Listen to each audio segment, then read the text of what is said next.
cart.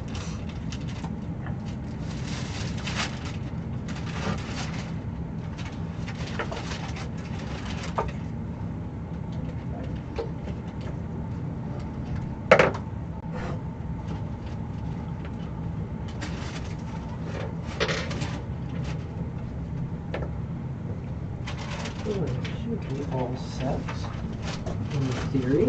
Just make sure we have audio before I say anything or do anything, because it's always helpful. Sounds like we have audio there. That unhinged. Audio there, perfect. Okay. So here we have audio, and that's all set. Get this going.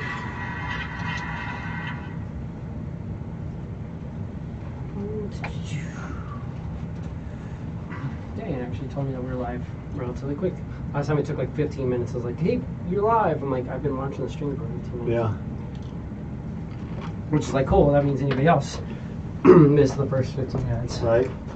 Of the few people who watch. We get people who watch, just nobody comments. Well, you guys don't comment. You watch, but you just don't say anything. So I don't know who it is who's watching.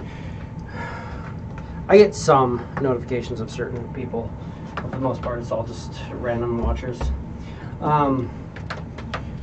So Alex is going to be running a little bit late today. I came over here to get minis. Let's get that all sorted out. This is not going well.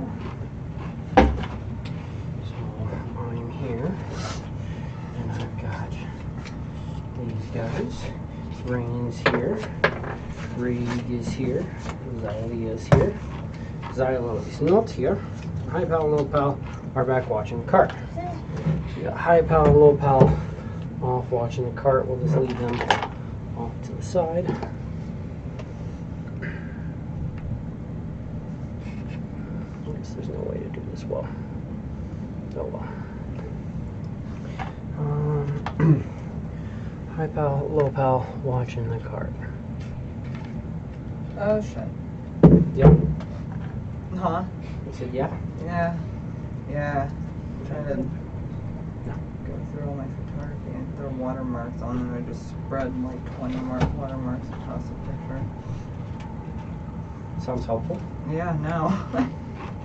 Sounds super helpful. Alright, so we got them all set up. And you are here. And you just came out. And I'm over there in the box. And we don't need him. We don't need that. So cool. I just wanted to get that set up. As a quick recap, so we made it to the lake. When we got to the lake, the forest seemed to no longer be blighted. The ground had lush green grass. The trees were full and thick and lively, and it seemed like this lake was keeping away the blight. However, upon further inspection, we realized that much the opposite, the ground was actually much more blighted. All the trees were very dead. Gooey pus seemed to come off of everything. The lake looked like it was full of clean, fresh water, but investigating below the surface, there's just floating fish corpses and muck and just gross, like filth and slime throughout this entire lake. So we decided we weren't going to have you swim through it, because that seemed like a bad decision. It's okay, my whole character is filled with bad decisions. Yeah, I mean, a few people ended up falling in the water anyways. We tried to avoid it, but it was very difficult to do. As we got attacked by lots of undead and mutated and blighted creatures throughout the water. But we made it to the middle island. When we got to, or before we got to the island, we saw that, of course, the trees there seemed to be all like flourishing, and all the life seemed to be great there too. So I shot one of the trees, and of course the tree that was just normal bark, like the dead blighted trees, how if you shoot them, that just pops in the pus of like poison cloud kind of. We shot one and just clean cotton, even though there's no cotton on the trees or anything, but it looked like clean cotton just kind of drifted off it, so you could tell it was just the illusion trying to kind of mask the poison. So the entire interior of this island was very poisoned as well. Blighted, and possibly one of the central locations of the blight. Okay. We moved through the island towards the center, where we found this little like moat around a little area with a couple bridges going to it and a hut. Everything here looks, again, really nice, but we can tell that there's illusory magic to this entire area, just masking what we're actually seeing. When we got to the hut, one of the doors just magically opened. A voice called out for us to come in, and she would assist us. She said, "Oh, you know, you found my blessings. You found the gifts that I sent, and you found my my writings. Come in." So we talked for a little bit and decided we would investigate. Mist went in first. She offered to trade basically a portion of his life, trade his life for information. She can only do this once, to the best of our knowledge. We went in and Mist asked her about the location of the place that he was, well, not necessarily the location of the place where he was crafted, but she knew and said that she'd watched him fall from the sky and knew about his background. So he mentioned that he would like to build a mobile lab to fight off the blight. To do that, he basically needs to find a lab like the one he was made, which was like this lab in the sky that was mobile. So he said he needed to find that. In the process of trying to get that set up, she told him where to go and how to find it and all this stuff, and then this flash of energy went through. It seemed like she kind of took a little bit of time from him. Not sure how it really played out. She then pulled out, or he then left the room, and they discussed it, what happened, what the cost was. Rain went in. When Rain went into the building,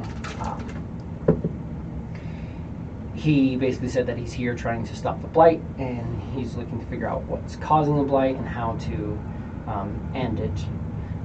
She told him of a creature, or a race of creatures that is set up inside of a cave behind Paradisum, of these aberrant creatures that have like tentacle face, purple skin, bulbous heads. Referred to them as mind flayers. Said that they basically came from the far realm here, and they got their hands on an artifact that was capable of blighting this realm. So they're the ones who are going through and effectively causing this. So we found the location of a mobile base, in theory. Of course, after being told that, Mist came up with the realization that if it is a mobile base and it's 3 days travel away, and the 3 days it takes for us to walk on foot to get there, this thing could be halfway across the continent. So that was helpful. He's glad he traded a lot of it, or some of his life for that. And then we figured out that, yeah, we have to go, in theory, to the mountains behind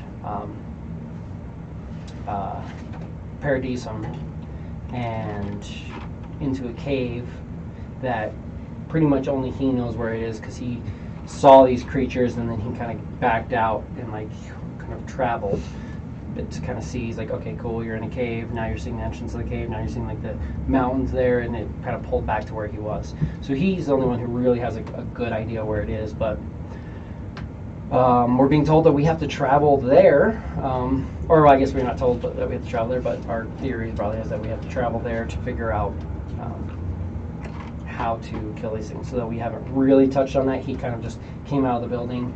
We lightly kind of mentioned what was going on, not in any depth at all, and then that was kind of the end of the session.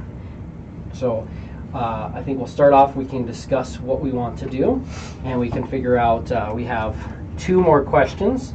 In theory, we can have both you and Reeg go in and speak to her if we feel like it's worth it. She did this really cryptic thing with you where she didn't actually take the time from you. She just told you that at some point she's going to come for you and take what you owe her.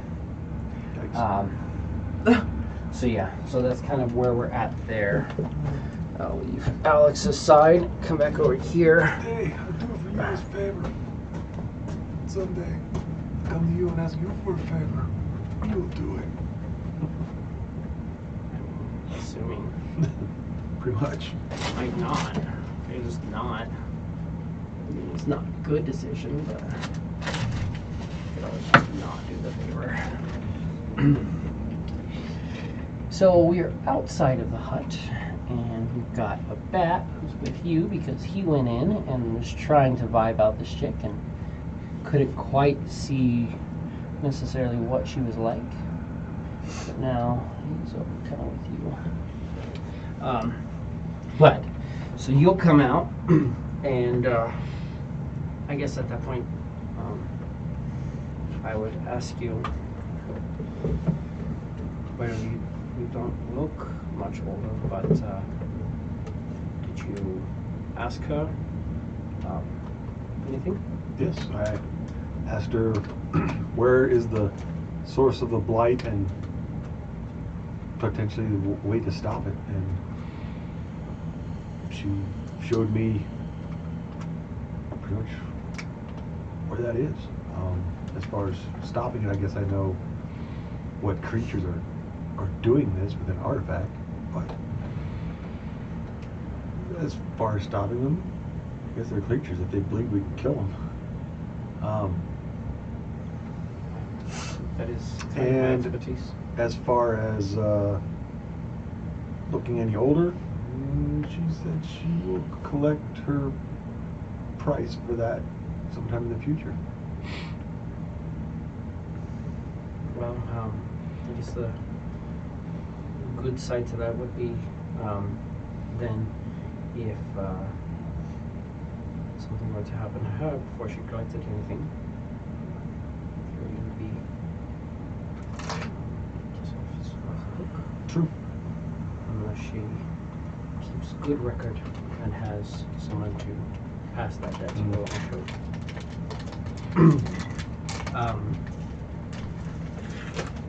So we kind of think that she's a hag.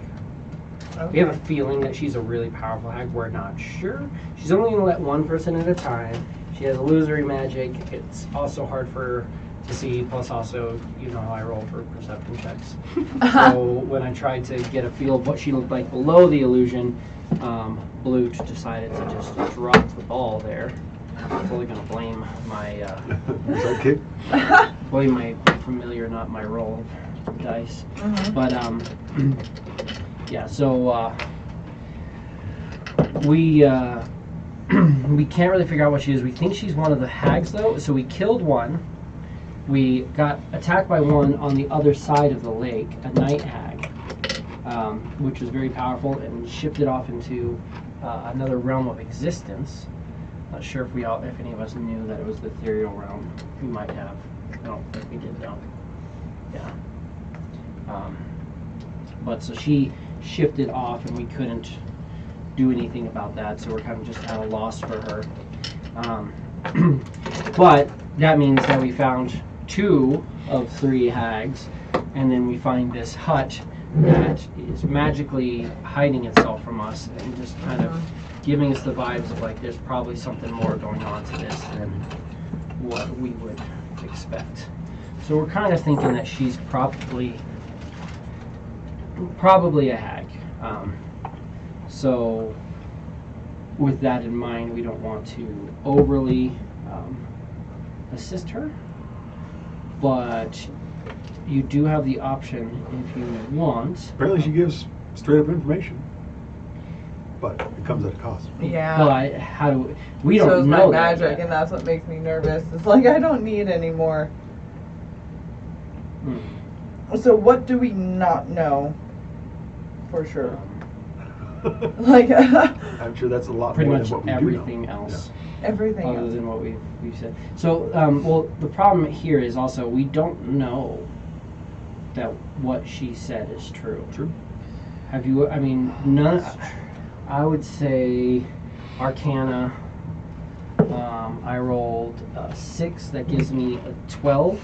it's probably a good chance I've never dealt with a mind flayer or heard of mind flayers before, or if I have, they're more of like, oh yeah, I've heard of those. They're like kind of myths, like they're fables or stories or things that I haven't dealt with personally. I don't know if either you think you would have ever dealt with mind flayers, but at this I point, can give it a shot. yeah, like the thought of that 12. are kind of, yeah, so very, if anything, it'd be more like, oh yeah, like I've heard of these creatures, but they're like legends or they're like myths or something like that. Nothing like too solid probably from any of us. So that being the case, it's kind of hard to say for sure if we believe her. I mean, we can believe her.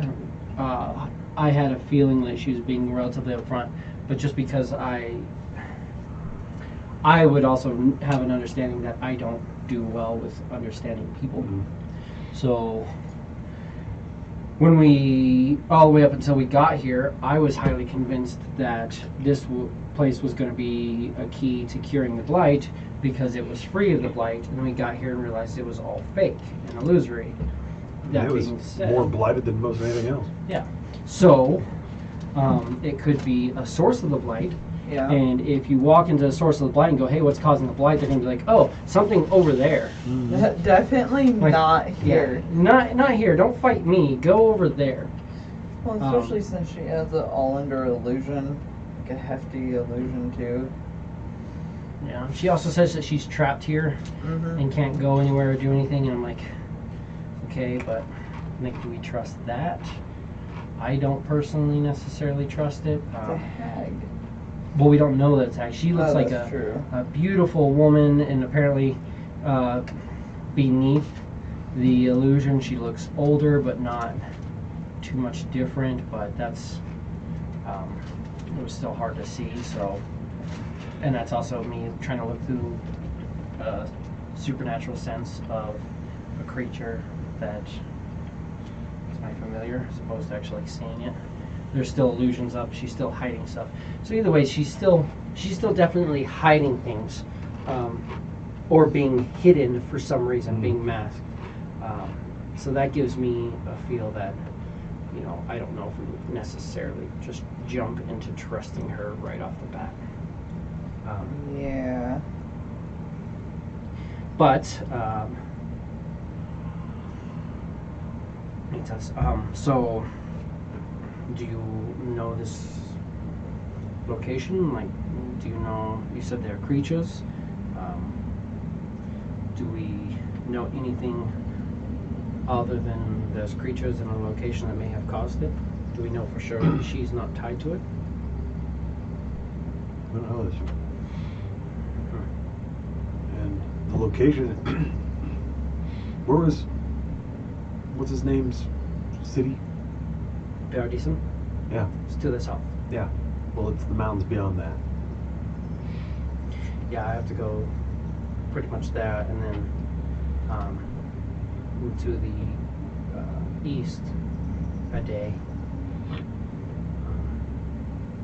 Kind of surprised me because the thing I'm looking for, I would think almost that we would notice if we were right down near it. But perhaps not. Perhaps it's disguised. Perhaps it's just not airborne. What I am looking for, when I was first created, I was made in a rather grand library and alchemy lab.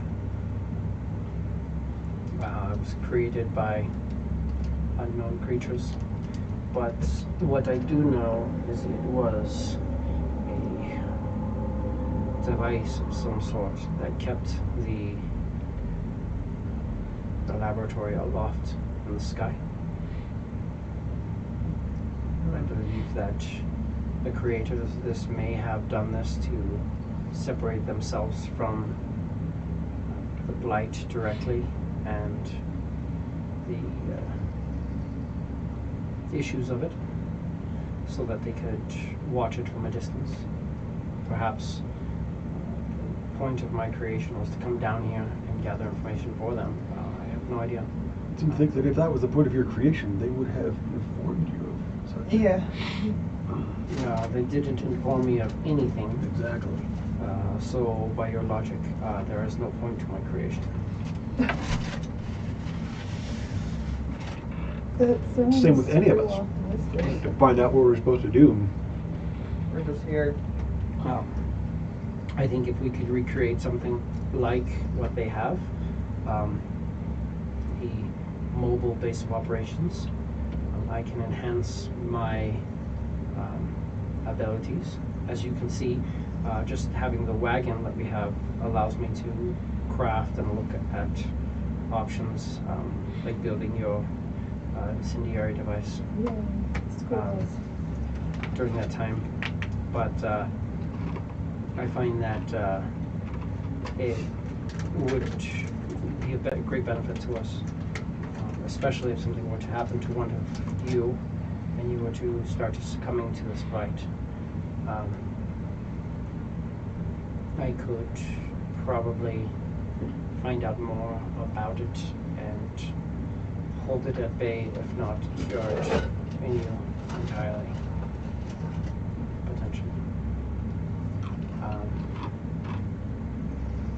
So that in mind, I would like to travel towards that location. One good thing is I feel that none of us necessarily want to go back to Paradisum. Not particularly. The thing is, you made a good point. As blighted as this place is, she might just be trying to get rid of us. And that's a faraway place. Yeah. This is true. It's a 7 days travel. We could travel for several days and she could gather reinforcements to better defend this area, which is already defended by the skeletal shark creatures and the piranha trout men. And the turtle skeleton things? So yeah, they're like shark skeletons underwater. If you look at them beyond the illusion, they look like sharks that are mostly skeletal. But on the surface, they look like lively, thriving turtles. But there's definitely the turtle is definitely all illusory, as is the trout form. I feel that this is the center of that illusion, and that only by getting past this illusion we're going to be able to figure out what's going on. That being said, I have no idea how we would get past an illusion of this sort. Something so big. What if we can? But we have 2 of you left who are more than opportune, or more than welcome to go in and ask a question of her, but I think it will be paramount of us to decide what that question is, what the best thing to say, or what information we need most. Exactly.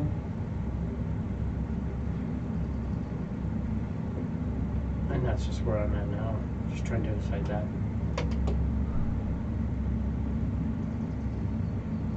And where did she say the mine plans were? South of Paradisum. Mountains. In a cave in the mountains, south of Paradisum.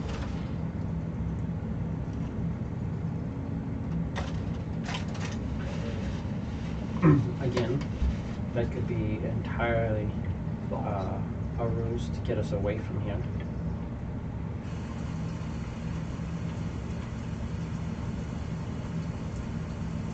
Apparently we're not listed as that one anymore. Let's go back. Let's go back up. What is your guys' take on like a good question for this?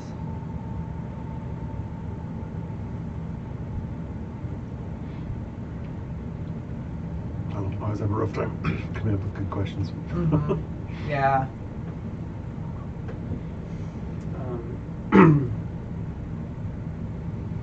I mean, that's very hard. I think my initial thought was I am here to fight off this blight. So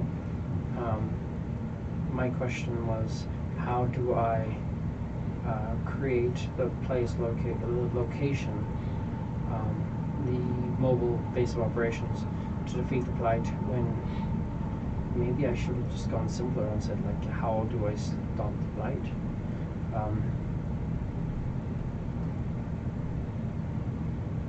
You went into the idea of, well, who started the blight. We know that there's these aberrant creatures, and that they have sort of an artifact of sorts that is helping them to create this. So that tells us some more, maybe not a whole lot, but the other thing is maybe we ask what can cure the blight, or that would be a good one. or what can cure the blight, but who knows what. The more that you ask, the more she takes, in theory. You know, I don't know how that's going to play out. You could get to the point where you're like, oh, I have 30 years left to live, and she shows up and goes, I'm going to kill you now and take those 30 years. Oh my god. I have no idea. I don't have a way of processing what has happened to me. Nothing seems to significantly happen, but she appears to have taken some sort of my life force. Though the way time works with me is not the same as it works for most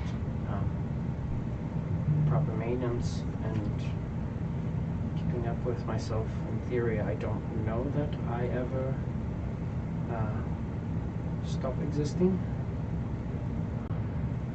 but if you know of my sort, there could be something in me that I don't know that just eventually stops. As with most things. Yeah, I'm a little torn just because of how chaotic my magic already is. And the last thing I need is to just screw myself over more. But, information.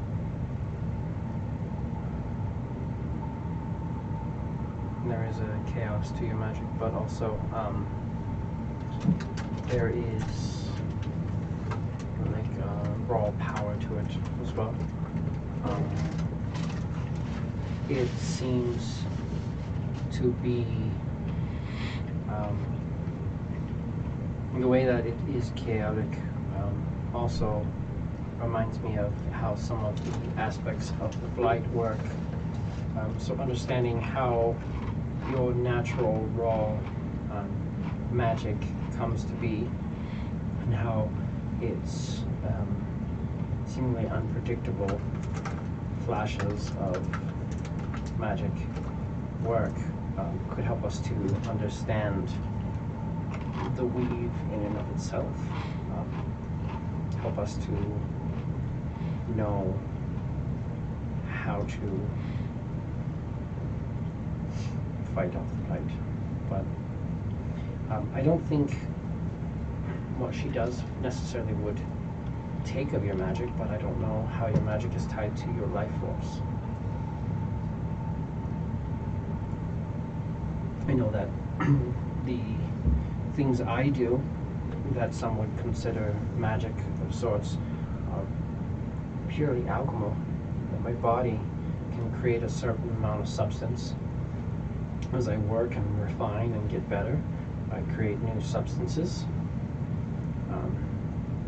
As I refine and figure out how you all react to healing serums, injections, healing darts, things like that. I can work to enhance the potency so that one dart can deliver a more powerful serum.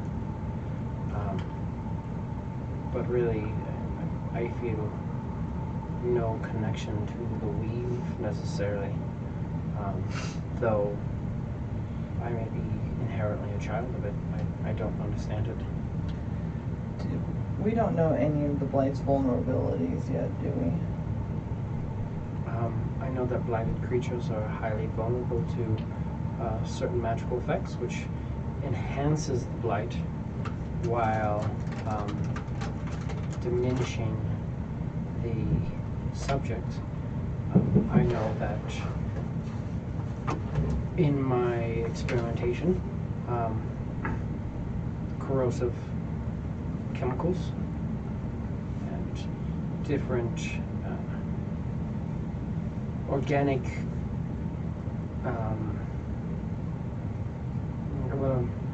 just organic acids and such that can stop the hosts also seem to end the blight, as the blight seems to end with them. So in theory, we could always start at one edge of a blighted area and just remove the blight, one animal, one plant, and one patch of earth at a time. I could do this. Could take a long time, and I'm not sure that I could move faster than the blight spreads. I have come across blighted creatures when I attempted to heal them, when I attempted to sustain them with vitality cubes and such like that. Usually the consumption of my alchemical substances would cause the blight to trigger more. As they say, the use of magics can cause the blight to trigger. But my organic corrosion experiment seems to stop that entirely.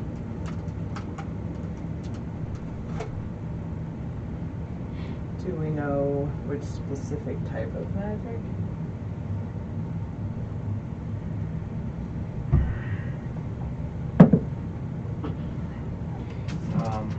My rudimentary understanding of the weave is that the weave is all magics. For instance, this illusory magic that we are in this entire area could be the reason why the blight is so much stronger here. It could be feeding off of the illusion. Okay. When the trees and such are struck, when they're struck with your arrows, I don't think they pop the same way as when they're struck with magic. Yeah, when an arrow hits them, it's different than when an alchemical substance or a magic spell hits them. The pop and the cloud of poisonous spores and such seems to be almost as if there's an energy within the blighted trees, and the admixture of energy from the weave with the blight causes a volatile reaction. It's quite fascinating, actually, but I feel like all magic enhances it. So in theory, the removal of magic would help to alleviate it, in theory. But where does that put us? I don't think it really affects you much. Yeah, I went heard to ask her about like any reversal agent of cure. So I'll test it. When we could.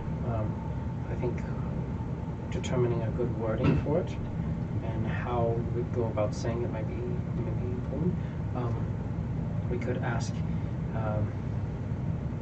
I worry that you go in and you ask her, what is there a cure for the weave? And she says, or for the weave blight, and she says, yes, there is. And that then takes a portion of your life. Yeah, because I she don't answered the know. question. What but- specifically is Yeah. the cure for the weave blight? What do we need to do to cure it? I would love to know if there has been any, and we have you and Reek, our quiet friend, who can both discuss this. I wonder if it might be prudent to ask, has anybody been cured of the blight yet, and how? Or has the blight been cured as to date, and how? Sad thing is, she may just say no, which would be a kind of hopeless option. Yeah. But if she did say yes, that could spark some off on the direction of how has it been cured? Excuse me. And we could then take that cure idea and run with it, and I can expand upon what cured it and see if I can't simulate it in some way. As I simulated your transmutation magic, or as I've come up with, things like the potion of light and such.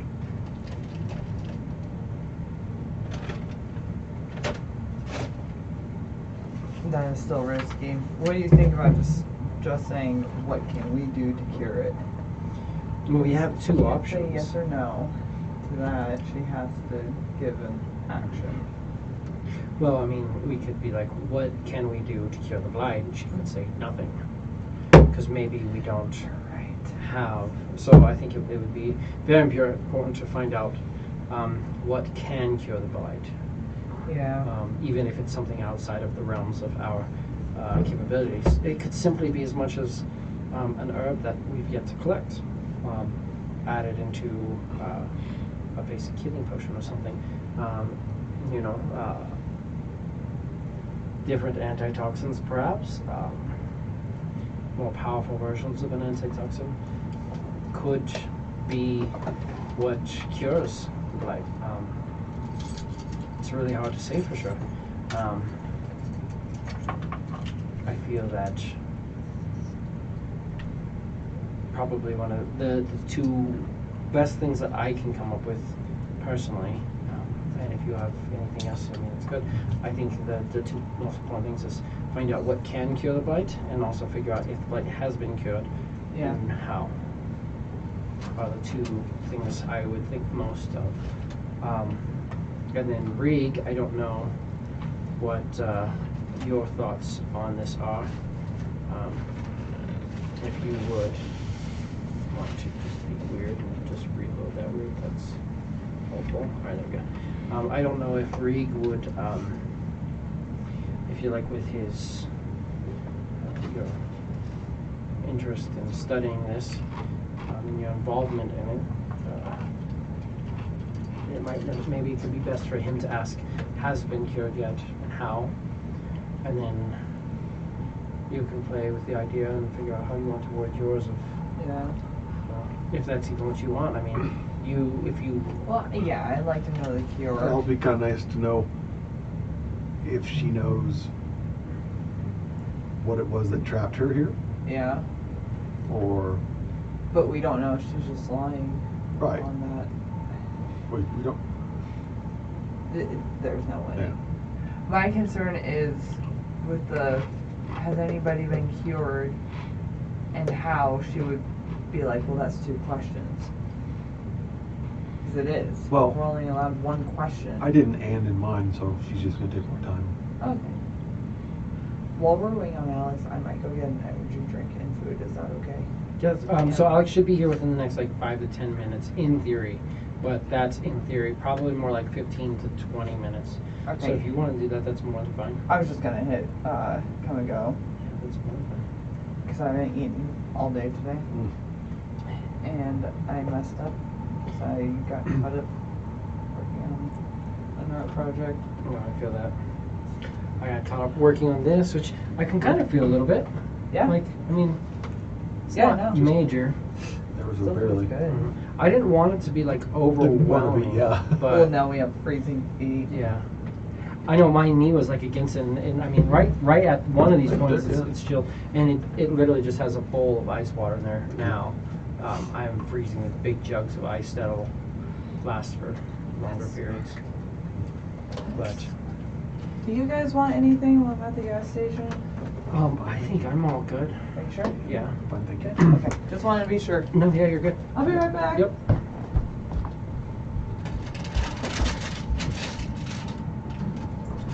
Oh God, that's horrible. So, yes, I think what can cure the blight? What things can cure the blight is an option. I also think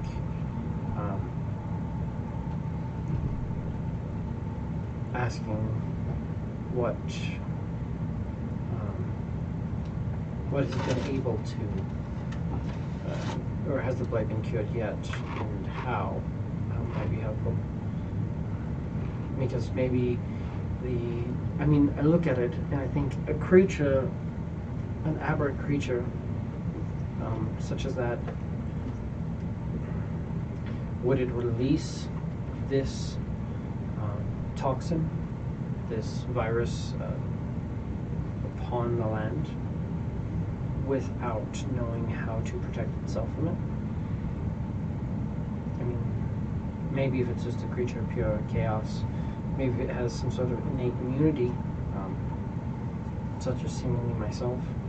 But if it doesn't, if they, it could be as simple as the artifact. Maybe the artifact protects it. Go find that. I don't know, it's hard to say.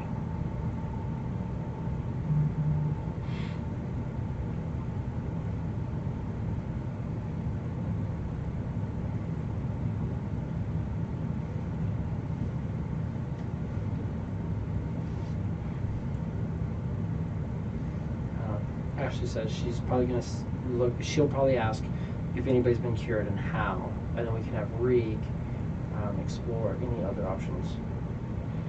Well, that once he goes in or she goes in and asks that, then comes out and we can discuss her results before we figure out what he's going to ask. True. Having a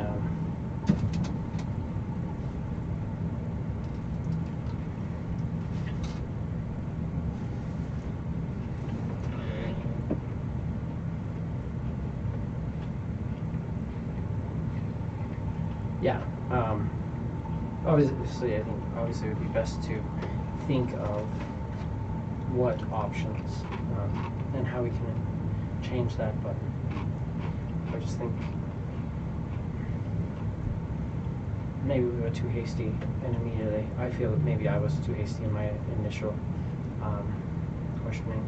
What I asked for could be helpful, but now I would get in. I think by the time we get to this place, may no longer be pertinent at all. Nothing's saying that it won't be there. True. But there's also nothing saying that anything she's told us thus far is true. That is true.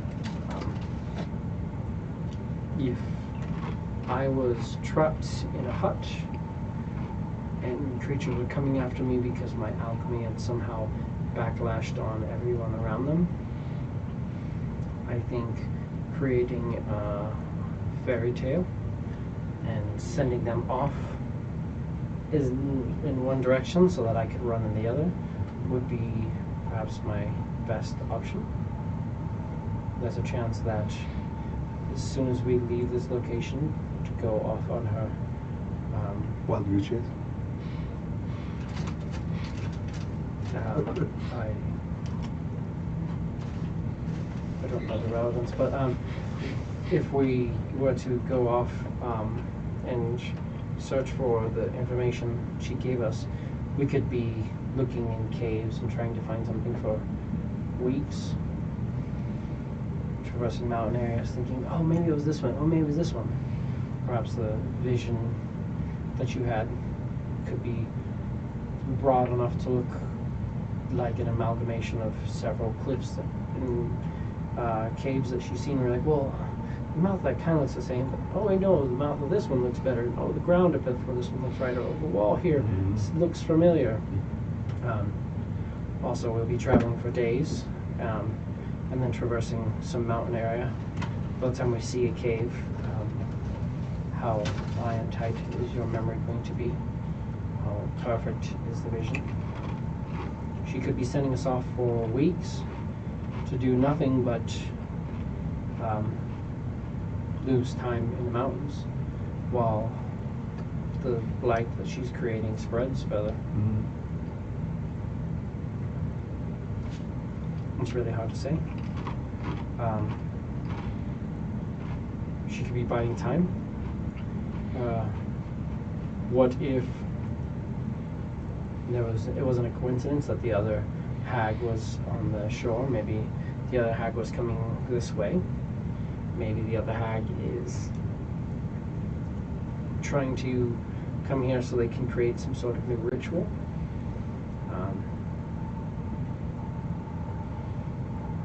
If she is one of the hags, and the hag on the exterior and the one that we killed before, together were the cause or the creators of the eye that we have, perhaps she's sending us off to a trap. The fact that we met with Xylo, and Xylo was very that there were people disappearing to the south, which could have been because of the hags doing their blood rituals. But we found hags doing blood rituals, which he was capable of kind of recreating with his magics. He's a master of hemocraft, and we don't know much about him. We get to a location which seems to be too good to be true. When we got to Paradisum, the blight was stopped right before it, as it was with this lake. What if Paradisum is under an entire illusion? What if Paradisum is blighted just as this location? I don't know. I really didn't investigate to the best of my abilities. I kind of just listened to what we were told by Xylo.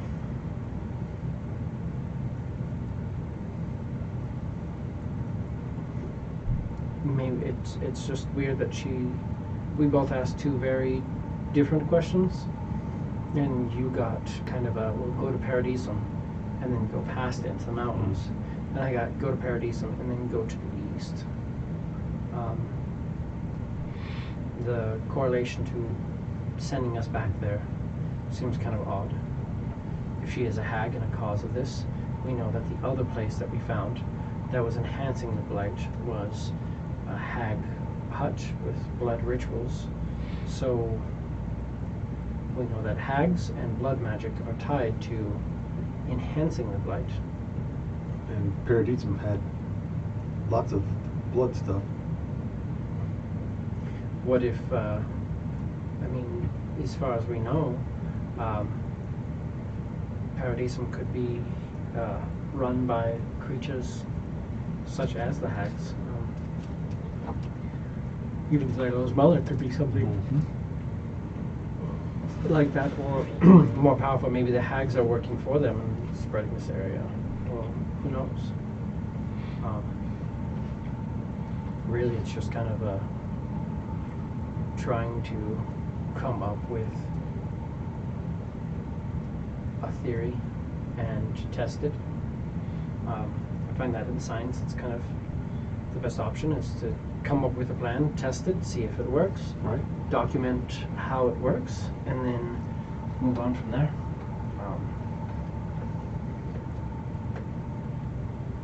If Xylea wants to go in and ask of if it's been cured before and how, that can open up some idea. But again, that just comes down to if we trust what she's saying. Right. Which is where I find myself struggling.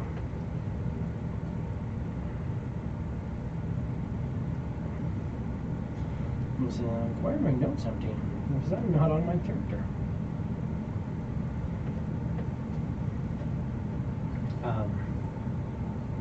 I know that when you asked in Primordial, she said, we must see and know in great detail the entities, beings responsible for the blight, and when it was, as it is currently, in the location.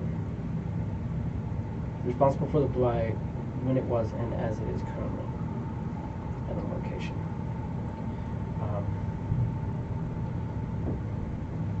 And that's when you had your vision. She speaks in Primordial, which is tied to certain magics, not excessively.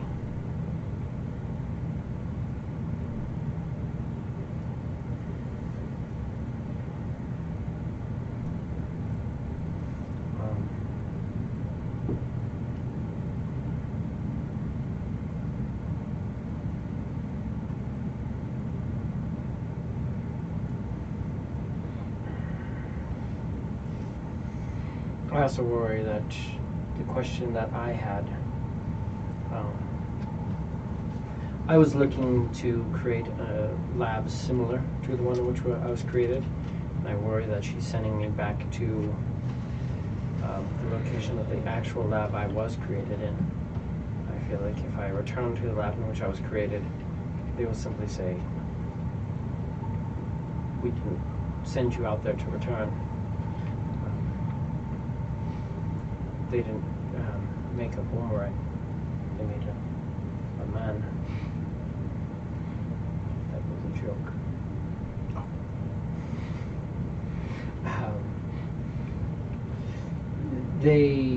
She may have sent me effectively to a point where I would get nothing from it. May simply show up and say, hey, we are here to look into, or I may show up and say, hey, I'm here looking for mobile base of operations, and they'll say, well, good luck with that. We made this one, make one yourself. Which I wouldn't even, well, I guess I would have the base understanding of how to make one. As I've made 2 flying creatures, but the construction of something larger would be time consuming.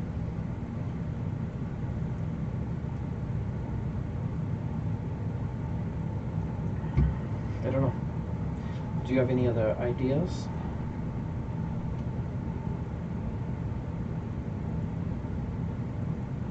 I don't know. I mean, my problem is, how do we know that anything she says has anything to do with any sort of truth or accuracy? We don't. Other than unless we go look. And like I said, that's wasting gobs of time if she's lying. Exactly.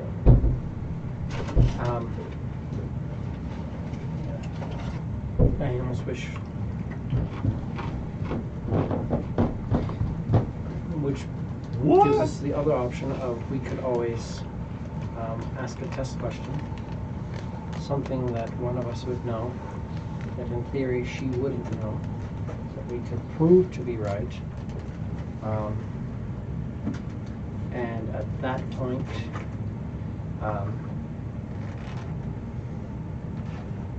we would know if she was magically coming up with the correct answer. If we asked her a question that she would have no way of knowing, deals some magic and gets the correct answer, then we can trust her to an extent, at least enough to travel on. If we ask her a question, she gives some far off land to travel to and look for, then we know that she's just trying to get rid of us. True. Hello, everybody. Hello. I should be right back. She just ran to go grab a little snacky. Gotcha. snack. Pardon the delays. But Ashley will be back. I'm sure she will want to ask a question or two. Mhm. We are outside discussing amongst ourselves and our quiet friend Reek what question the two of them are going to ask. Excellent. We've narrowed it down in theory right now. We want to ask, has the blight been cured and how? As of this moment. Our thoughts being, has any other powerful creature in the area perhaps been able to cure itself of the blight? And that'll give us an idea on how it has been cured. Also, we're thinking if there are avid creatures who are spreading it, perhaps they know how to cure it. They could just be innately immune, but in theory, like if you're susceptible to something, you don't know how to cure it, you're not going to, spread it.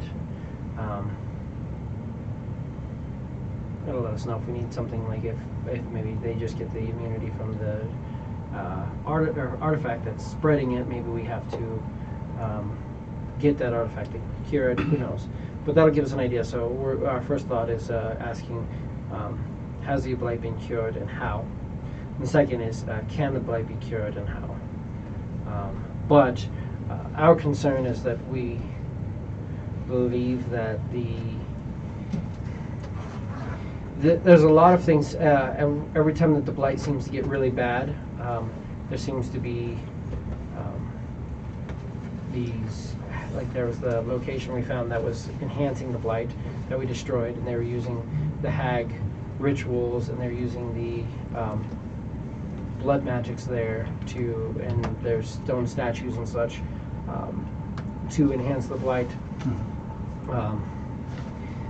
The fact that they were using blood magic and that we then found Paradisum, a place that is completely built off of blood magic, seems almost too coincidental. So our thought is the fact that she's trying to send us back to Paradisum, to go to Paradisum, and then behind it for the mountains of Paradisum, and to the east for where I'm at, seems like she's trying to send us to Paradisum. The fact that powerful creatures or weaker creatures were just disappearing to the south, I don't think any of us ever fully let Paradisum off the hook for that, even though we thought, well, it could be these hags that are killing people. But I think our thought now is, just because it's the hags killing them doesn't mean it's not Paradisum's fault. The hags could be working for Paradisum. Now, our other thought is that we got to this lake, which was a bastion from the blight, and we found that it's actually causing the blight to get much, much worse. It's just magically projecting an image that it's not. We're not positive that Paradisum isn't similar as well. If it's a city and there's no, we found out the illusion because of the trees and the water that we can quickly examine. In a city where the illusion is, it would be much harder to determine that the blight was present. They're physical things, much more structural. And, Well, they can leave all that as it is. It's the specifics. illusions that they could be doing is who the people are. We don't think that too. we didn't really interact much. bitch slap up anybody over there and say, whoa, you don't feel like you look. Don't feel like you look. That's true. That's very true. Well, we stand out inside of this hut right here. I don't think that this hut is as it looks. There's No, magic that's- to that's- it. And neither But is I she. can't do anything about that. Right. I can't prove that. The trees I can shoot, Yes. and we can watch the trees act with my magic because they are a life force that the blight is entwined with. The hut is not. A city is not as much as their people. I feel I would have to interact with their people more to know. You got it? Try my big way over there. I added an addition to. I don't think it's going to be to the hut. I feel like our hag hut stopped. Hag hut? Hut for a hag? No, it's so quiet. You all think that she's a hag. We have no reason to think she's not. That's also true. As well. It's also very true. She could be something. She could also, if she's not a hag, she could be a more powerful creature that is guiding the hags. It's true. Also true. What up, Ashley? It's so hard to say exactly what all be all she could then there be. Absolutely. That there was past And then is, work. of course. Did you see the newest table upgrade? Not. It's underneath. Oh, snap. Oh, snap. You gonna fog us out? It's not fog. It's just cold air Air. to try to. And I mean, it definitely. I can tell like my knee when it's up here. It's like right against there, and I can feel. It's not major, but Every little bit helps. it's cooler. That's awesome. Fuck yeah.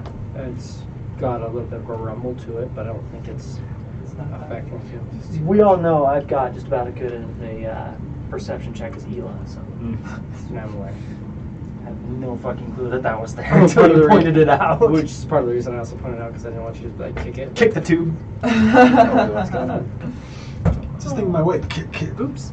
Yeah, what the fuck I is didn't there? put any outlets over there, so all the air outlets are on this side of the table.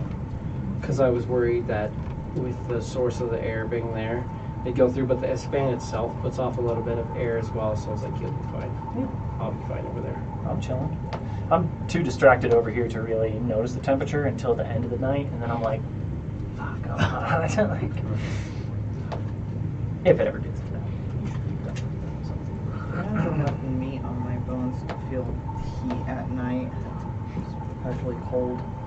This week's a lot cooler too, though. Last week it was Yes. hot. in Dude, here. Vegas was Freaking fucking hot. miserable. Oh my I gosh. bet. It was You guys so did go bad. to Vegas in the middle of Yes. the heat wave. Yeah. That is true.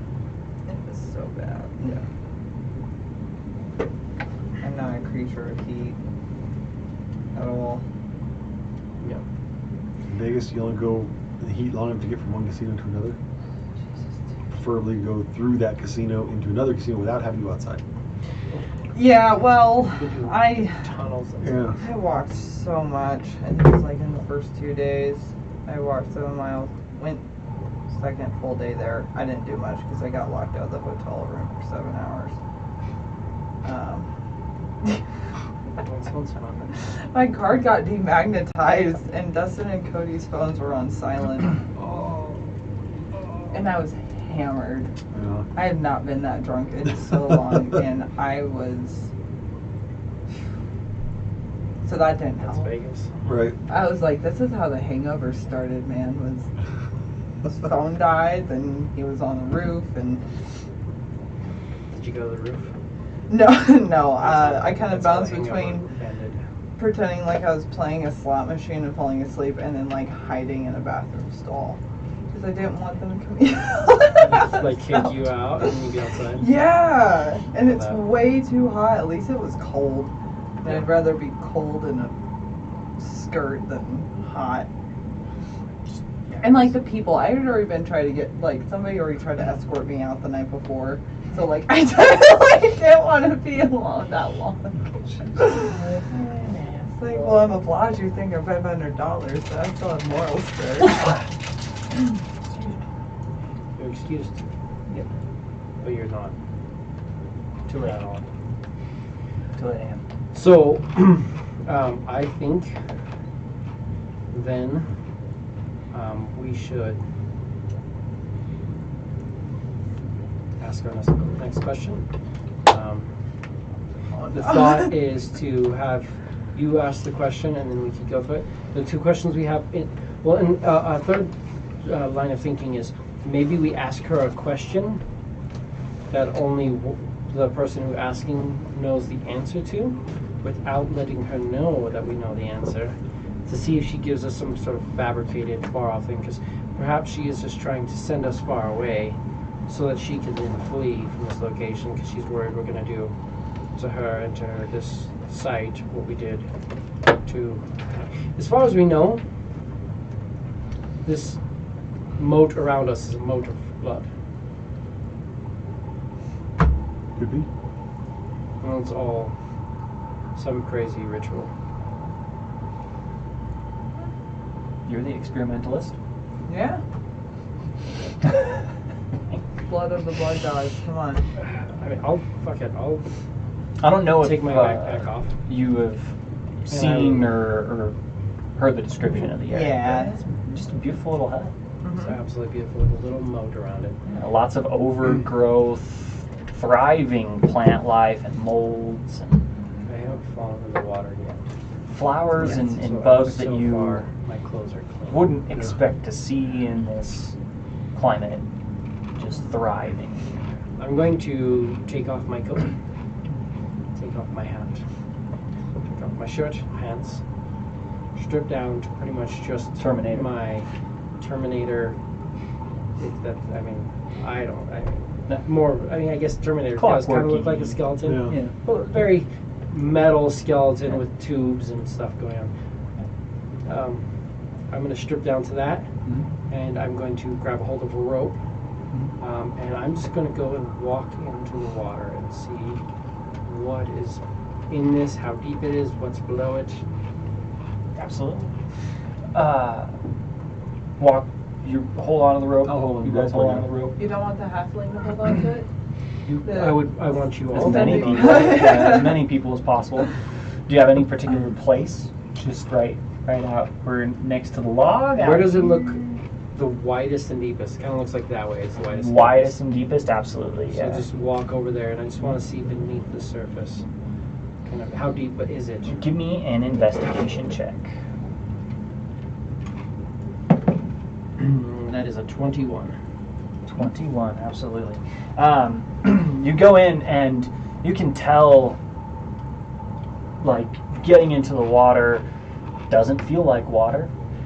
And the more that you interact with it, the more that you can tell that, yes, the substance that you are submerging yourself into is the consistency of blood.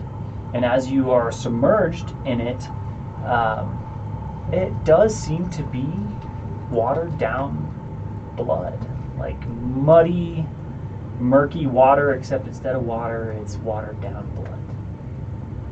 blood. It's dark with what little light that even your body produces. You can kind of see around you relatively well with the light out and above you guys. There are random little floaties, but you're not seeing bodies. You're not really seeing any like active life within this liquid that you are certain is just watered down blood. I will then walk out of this. It probably looks grotesque because it probably looks like I'm coming out of fresh water, but with this blood pouring off. Yep. Yeah. So mist. You guys kind of help him a little bit as he climbs up onto the edge, because it's boggy, kind of slick on the edges, and you're stepping into mud a little bit and mosses, you think.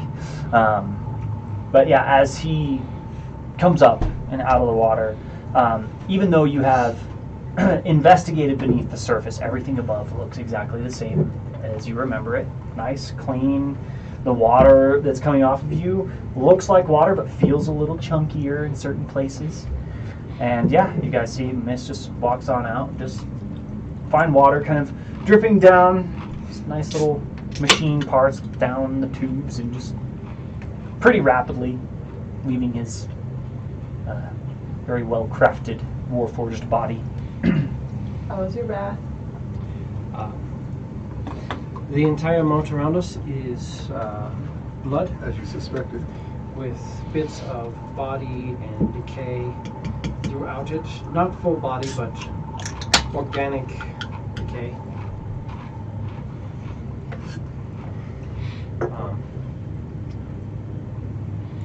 So yeah, I don't think that anything she said to us is true.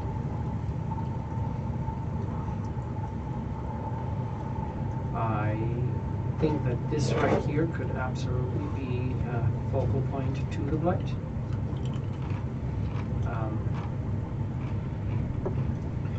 The way that she interpreted what I asked, I asked her for the potential to find a device, a laboratory like the one that I was born in, and she more so said that when she asked, she said that that I was seeking my birthplace. I think got the answer. The thing that is troubling me now is that if I came from the north, why would my birthplace be near Paradisum? Why would they be there? I feel like she's obviously tied to blood magic. This entire little hut here, the center of this, is a circle of blood magic, which could be creating a powerful rune or something. He's going to walk Like a up stone to the hedge. hut. Door is wide Just- open. Just start feeling along the outside of the hut all the way around it. We haven't been around the whole thing yet. Okay. Give me an investigation check. 16. 16. Yeah, I mean, everything that you're interacting with appears to feel consistent. The wood, matching every crease that you're seeing in the wood is kind of lining up. Kind of cruise around. Do you want to explore in this tree at all, or just kind of just feeling the whole hut itself? Just working on the hut right now. Working on the hut. You get to this stone fence, feeling it.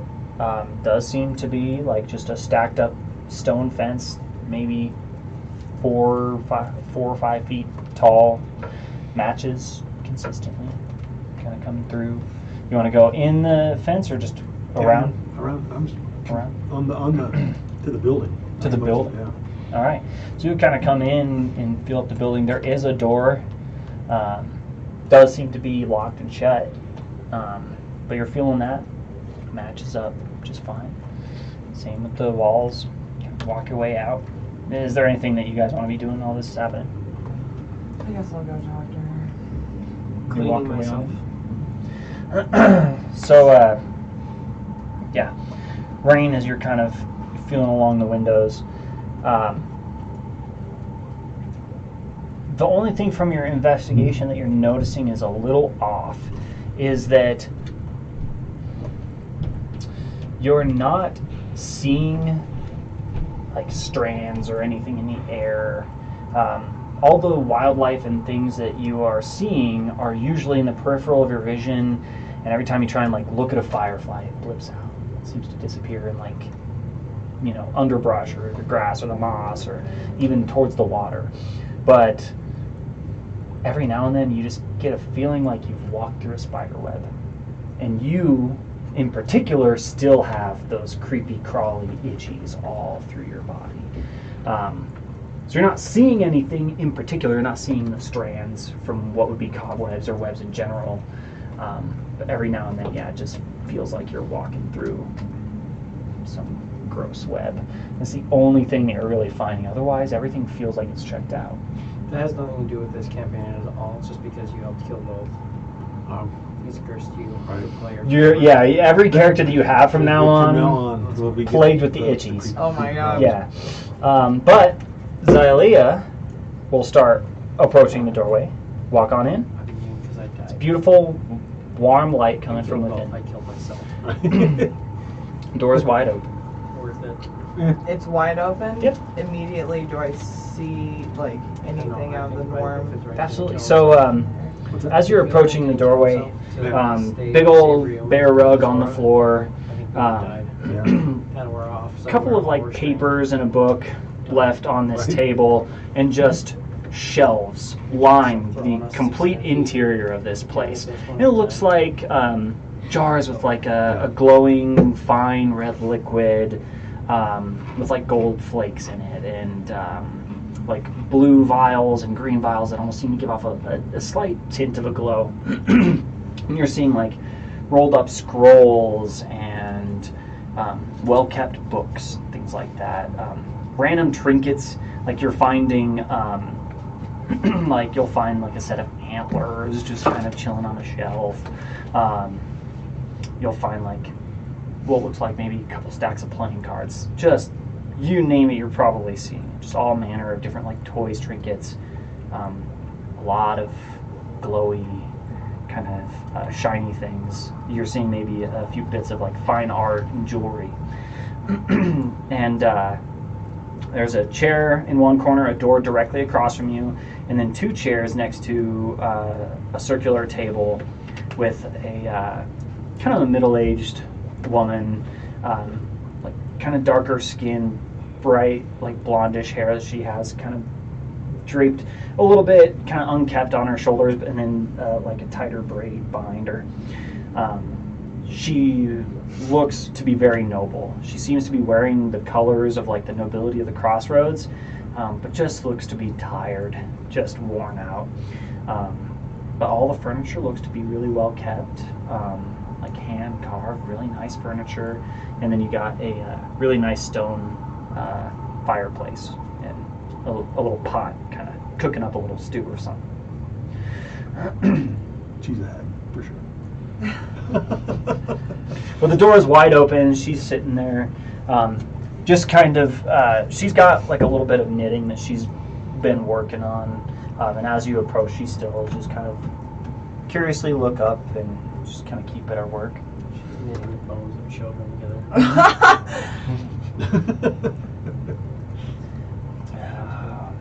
You said she looks really tired. Yeah, she just looks knitting those bones maybe a little together bit all the time. sad. Before she and went tired. in, I didn't have him on because he kept trying to fall off. But Geblut is like tucked away, hidden Hidden in her again. Give me another stealth check.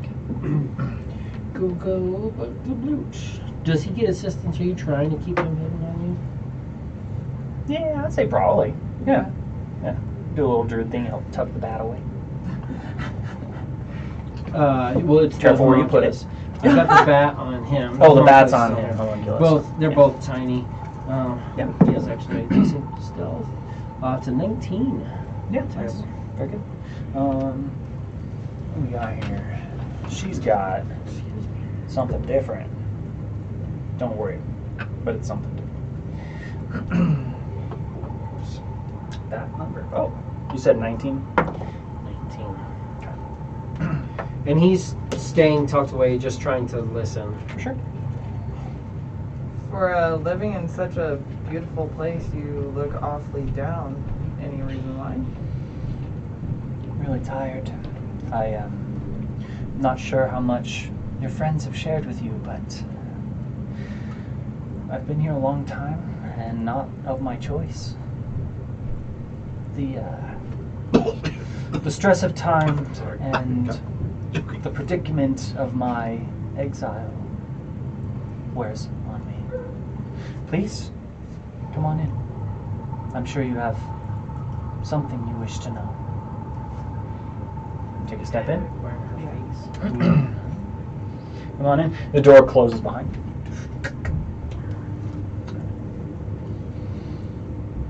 What is it your heart wishes you to ask, dear? What's the cost? Only a little bit of your time. Now, depending on how much effort or the impact of the answer might be to this world,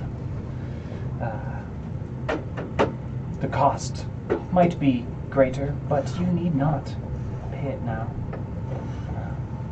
The magics are merciful and giving. That's okay, that's fine. Has anybody ever been cured by the blight, and how? Has anybody, any creature, been cured by the blight? Anything with a Cured of? cured of blight. Cured of the blight. And how? That's a two-parter, but we like those. Yes, dear, we can... I'm certain I can find these answers for you.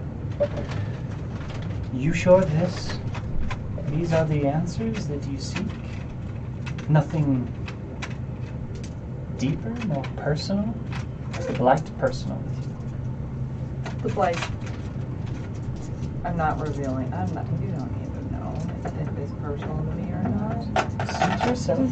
Just accept my question. Suit yourself. The question is absolutely accepted.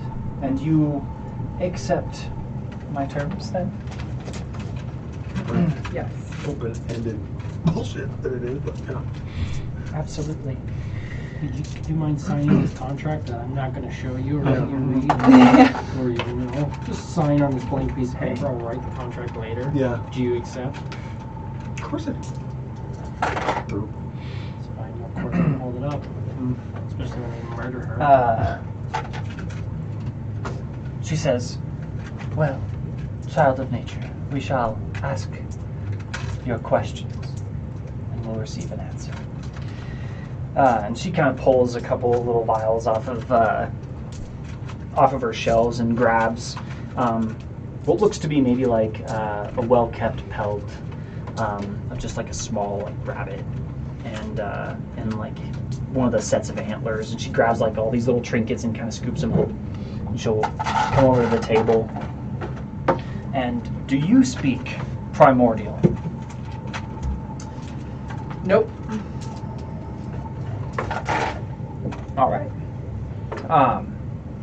And she starts to chant in a language you do not understand as she begins to place each of these items. She first starts by placing the pelt down as just kind of like a base, and then she begins to stack up a couple pieces of antlers, and she'll have displayed like almost like a rat skull, and kind of stack that kind of up in the middle.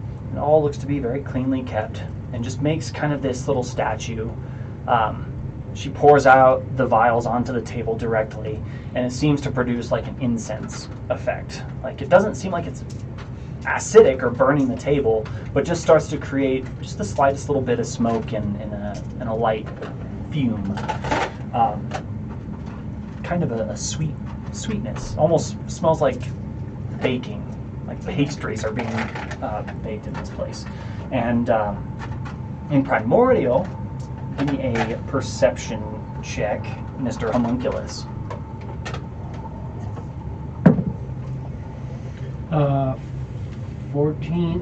13. Yeah, absolutely. So you hear her chanting in primordial. Translates out to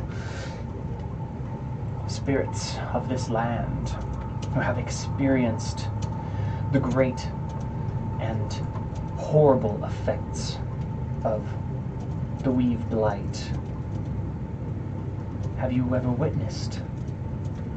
Has there ever been an entity with a pulse that has ever been cured of the blight? And if so, how? And as she finishes her question, the statue next to you seems to take form. Like all of these items have meshed together to make this almost bone-like doll. And the rat-like skull stands in front of you, and both you and the Lady Zima in front of you are kind of in a triangle staring at this now like humanoid-esque form statue that she has built that didn't have that shape before. And for that moment, as you both are kind of locking eyes with this thing, time just seems to freeze on you. and you feel like a whirl and a rush of wind, and you are taken up into the air, and you're looking down at the continent of Everintus, and there's like a ripple of wind that you see kind of overtake the land, and you can almost like watch the tiny little blades of grass, even with just normal eyes. You can almost see like every little piece of grass move through this land from the top northwest down to the bottom southeast corner, ripples through the mountains, through the trees, and it feels like almost a lifetime where you're witnessing every piece of life in this space move. And this light that kind of takes over the wind almost seems for a second like it's going to illuminate something in the crossroads, a building, sort of standalone within the walls. Give me a perception check.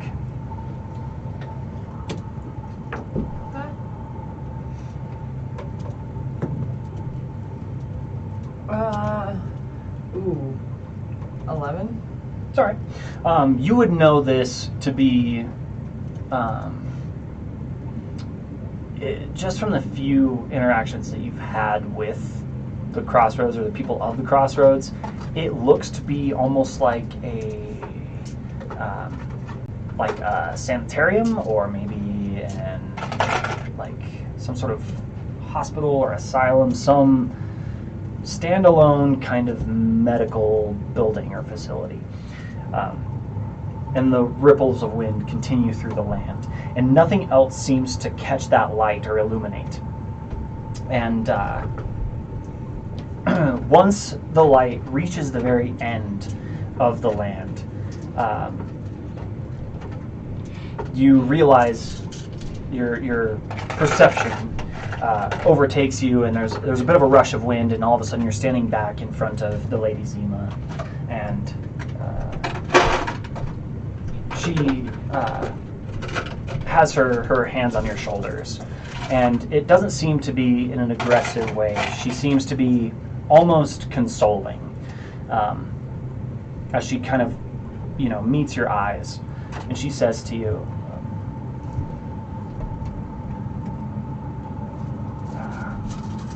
"Woman of the forest, it saddens me deeply to interpret this vision with you,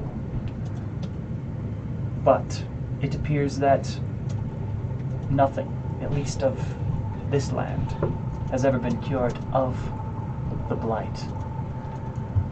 There was a chance, a opportunity lost within the Crossroads, but it does not appear that it has been cured yet for anything living."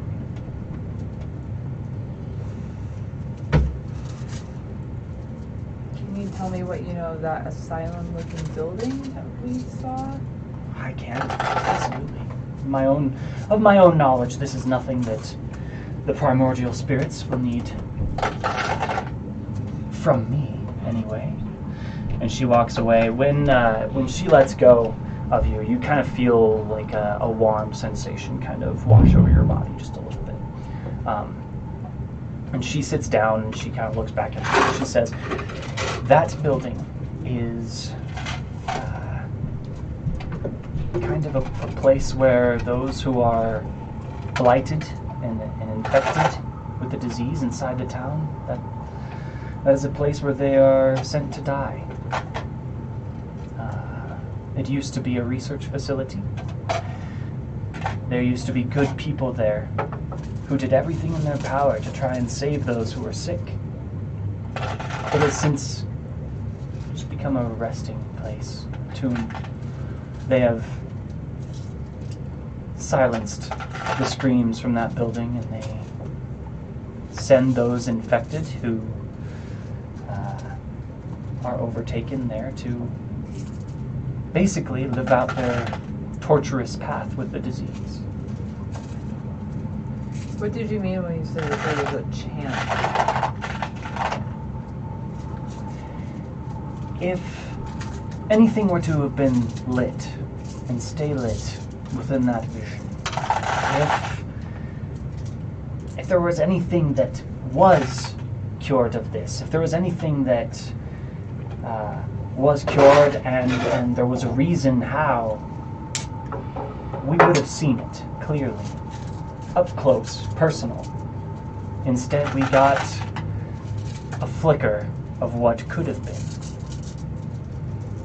Something there, someone maybe, might have had the chance to have survived their blight. Someone there might have had the chance to have cured the blight. Those are just my speculations, but usually with those things,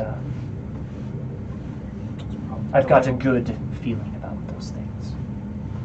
If Doyle would have made it there, he would have survived, and that would have been the cure. This small child Yeah. that was roasted outside town. You've got other children. Children are easy to make. It's fine.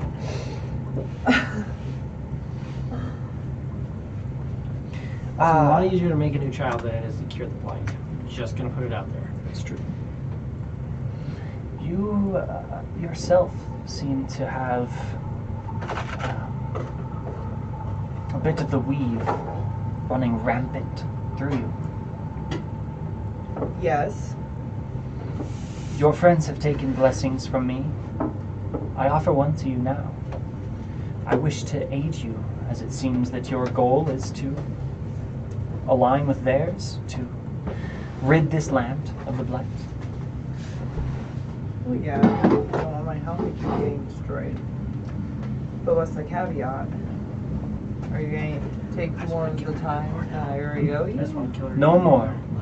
No more.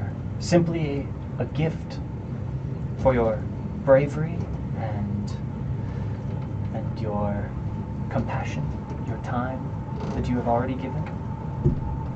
The time that you will give, it is a gift that I give. No cost. Here I have with me Something that helps A- with the blight. necklace. And she kind of reaches down. There's a small, like, little lock box that's kind of tucked under her chair. And she kind of reaches in there, and she's kind of fiddling around with it for a second. And she pulls out, looks like just beautiful, like, pearlescent, almost like metal scales. Definitely kind of jingles a little bit. But they're in the shape of scales. I might have to take a little bit more investigating to take a look at them. But they scintillate just a little bit with multicolor as you kind of look at them. Like kind of rainbow-ish in the light. And she reaches them out and hands them to you. She says, "These will give you a little more control over the wildness and the call of the beasts within." Usually pretty things like this from a random person in a random woodsy area is bad news. Ah, yes. And she gets a big smile and her eyes kind of light up a little bit. She says, "But it is not random. I am no random person. You've brought these heirlooms of mine from a lifelong past, which is bittersweet to see. You received my message. You have come and you've braved the blight, and you continue to do so. This is not random. You are destined for greatness. This is That's not what my parents. a gift." All parents are, I think, a bit afraid of what their children can become. Maybe that is why some tell them that their offspring are not necessarily destined for greatness, but to have made it this far, surely you believe in your own success. Can you tell me anything about yourself? I am the who lady exiled you. Yes. I know they're very personal, but if you need a shoulder to cry on, I have a great one. Give me a persuasion check, actually.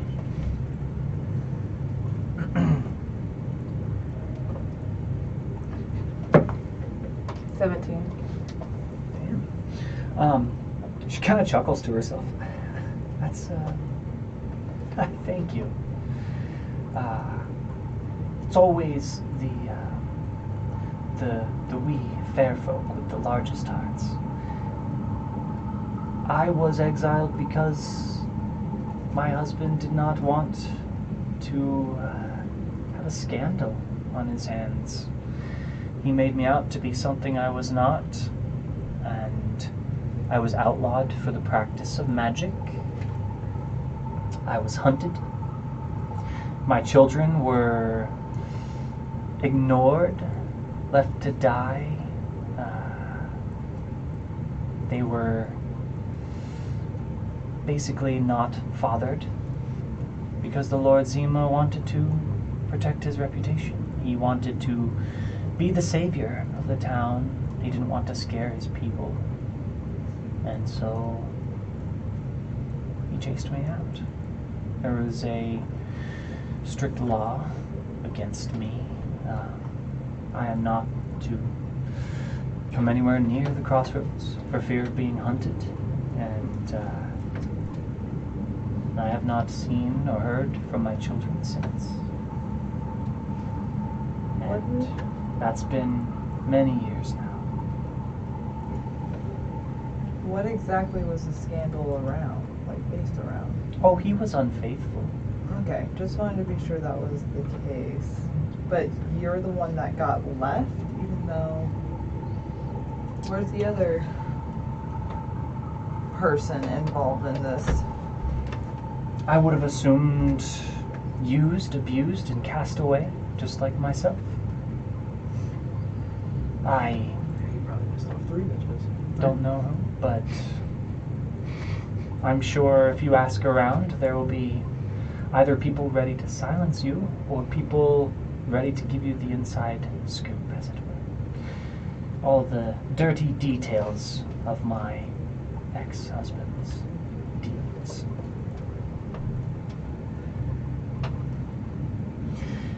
Now, I'm afraid if you were to ask any more questions, I might have to charge a little extra for your time, or at least make you dinner, and I'm not the best chef.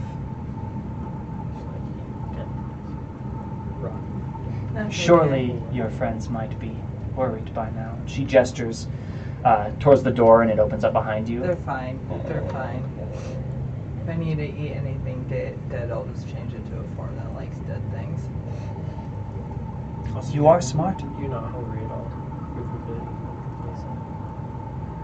Me? You guys, the vitality cubes Sure. provide you sustenance for an entire day. You have no desire for food. Like, I mean, things may smell good and stuff like that, but you're not. You're satiated. Plus, they're 100% used. They're efficient. Means that you don't have to use the restroom. Cut out that biological function entirely. Endocrine system is just sitting stagnant. That might be a little weird. Just that's fine. Just be sure to hydrate as well. It can hurt. That's fine. Who needs hydration? Yeah, I'm not so hungry, but if I'm gonna spend some time with you, would you mind letting me knit with you instead? I'm not sure your companions would enjoy your, I don't know, comfort level to do so. But everyone is always welcome to perform the magics that I do, to do these things.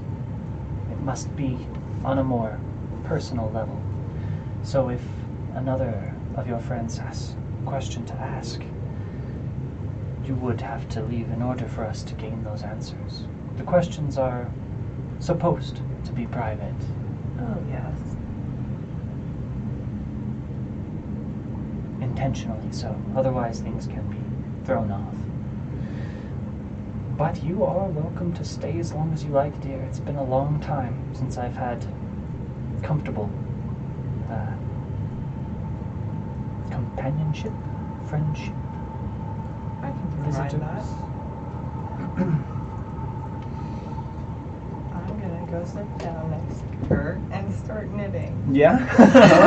Absolutely. Yeah. If you just want to chill, come on over.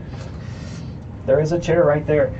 Give me an investigation check when you come on over. You just grab kind of some of what she has there on the table. 12. Yeah. You pick it up. It's pretty good yarn, but it does seem to be older.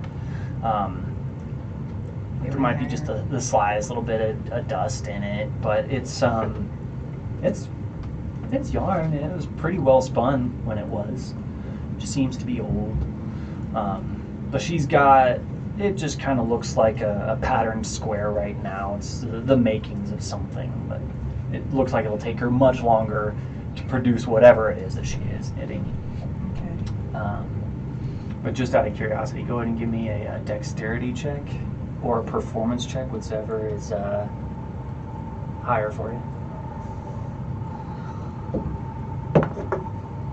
Not 20. No 22. fucking way. Good God. Like you've knitted your entire fucking life. I did live out in the wild. I mean, Yeah, you're just all about it. You've got your own technique that she hasn't even ever fucking seen before. I'll make her a scarf to remember me forever by. Yeah, goddamn, with that roll, fucking A. Like just lightning speed. And knitting, of course, takes a little longer usually, but you're just.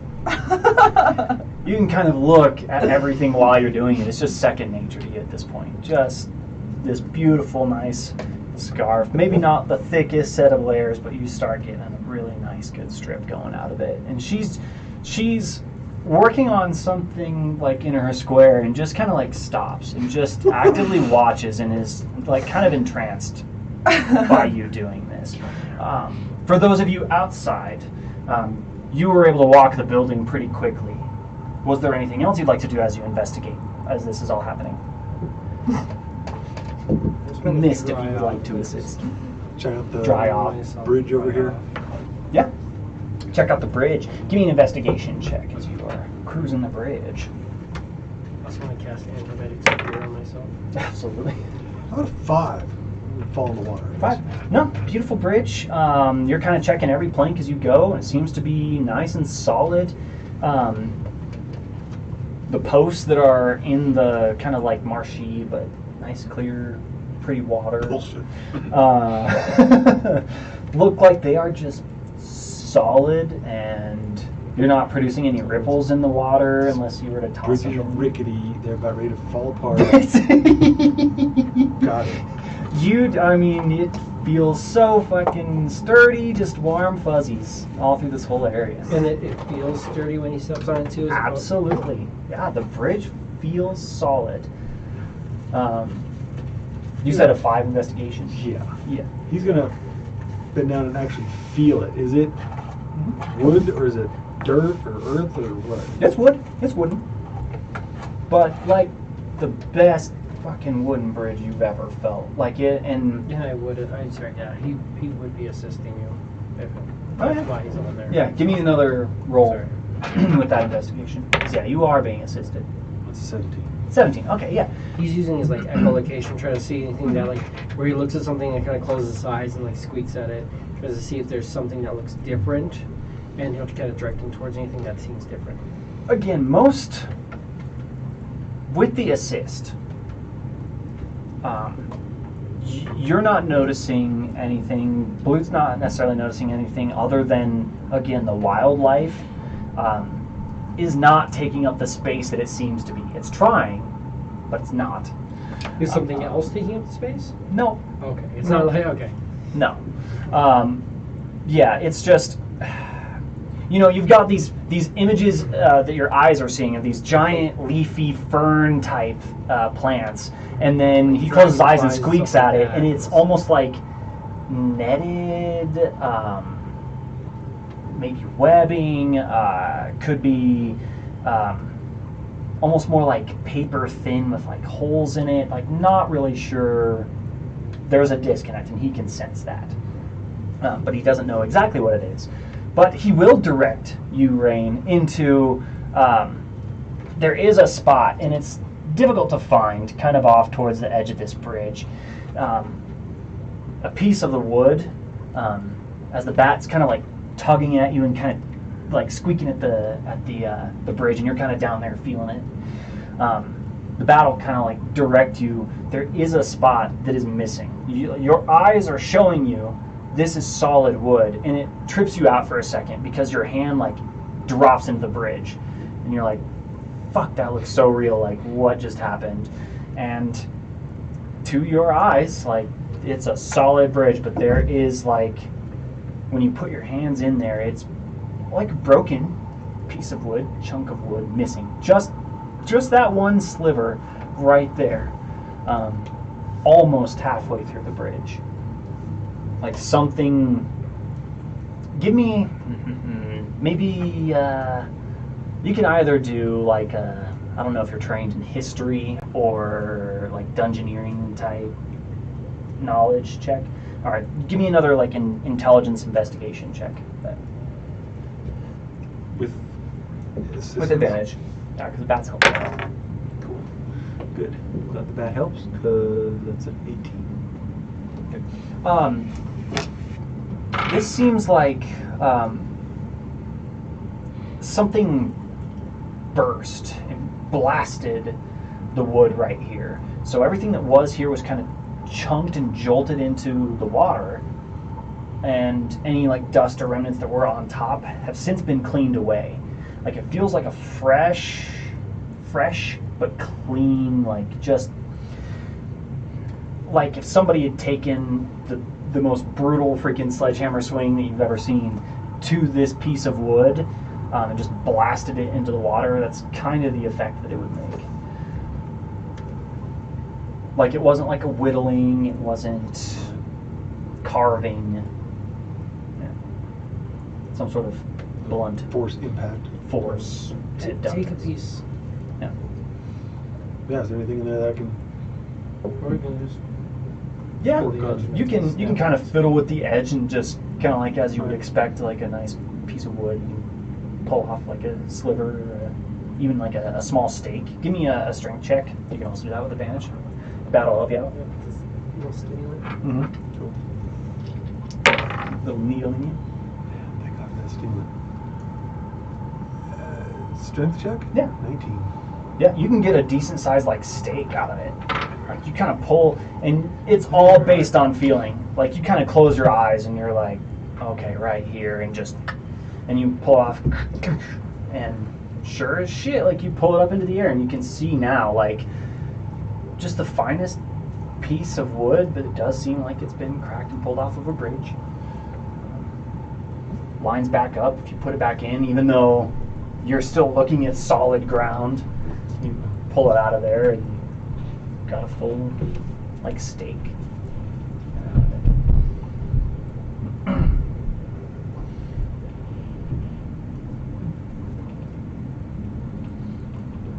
You'll continue searching up to the edge of the bridge. Bone search and missed. Anything you want to do during this time?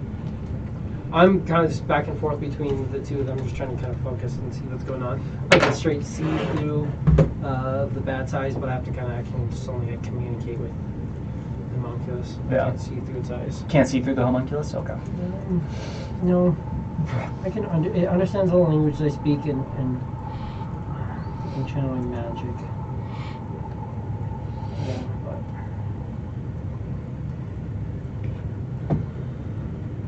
Briggs just kind of posted up and just kind of like keeping watch. You go to the edge of the bridge. Just seems you've got kind of squishy ground on the other side, and it almost immediately leads into like thick, heavy, vibrant, very beautiful, thriving trees. But just more of what you found on your way in. I'll go back and go over the mist. Tell you what I was doing, what I found.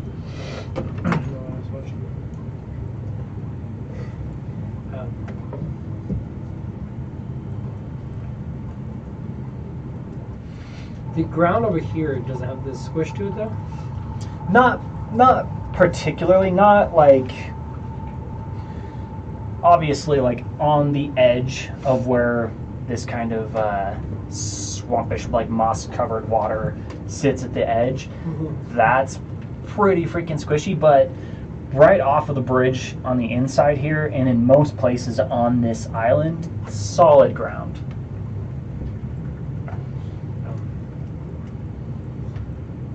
Like really nice, light, low grass, yellows and greens, kind of the fall color. Just beautiful, thriving life. Wait till she comes out. So yeah, right about then, you'd see the door open, and Xylea steps further into the cabin. I'm still happily knitting with her. Yeah, Good, good, good. knitting away. Are we making friends? Oh, yes, yes. That's good.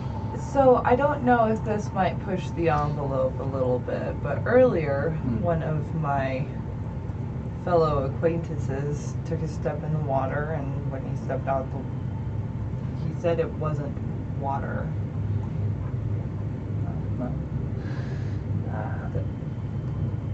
I assure you, there is water in that moat. But blood?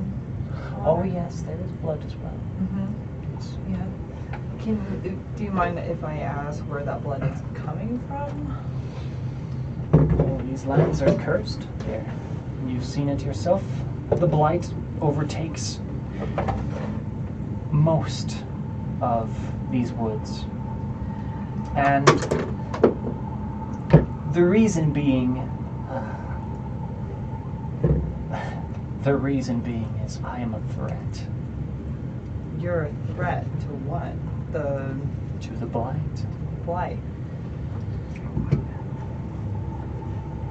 And how so? I have gifts to give.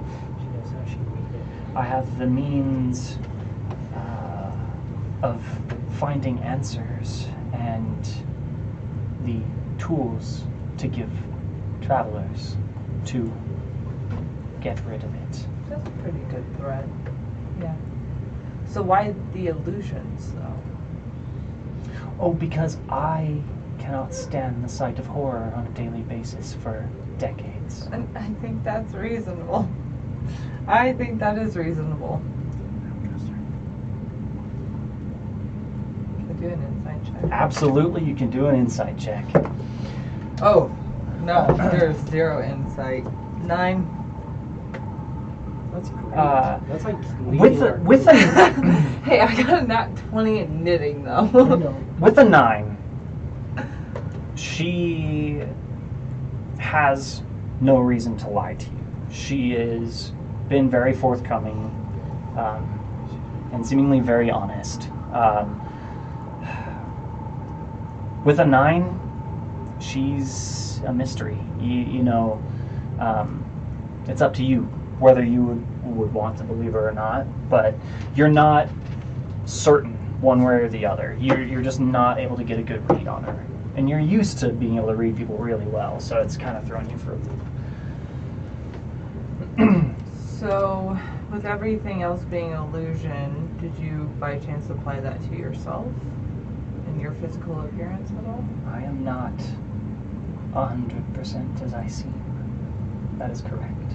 Okay. 100% as you seem in regards to just the physical appearance or anything else? Oh, just the physical appearance, dear. I've... If only a couple of years had passed from my exile, this is what I would look like. And I'm proud of this form because it is a form of a strong woman who, instead of giving up, delved deeper and explored her books and the weave more thoroughly, and thus found sanctuary. I'm proud of this visage, but I am older and not as healthy as I wish. That's fair. Are you trying to fight the blight? Or are you just remaining neutral? Oh, I am actively trying to fight the blight. This is why I give you these blessings, these gifts, your answers. Where are you fighting the blight at? And she points forward and touches the center of your chest. It says, right here. In the hearts of those brave enough to answer my call.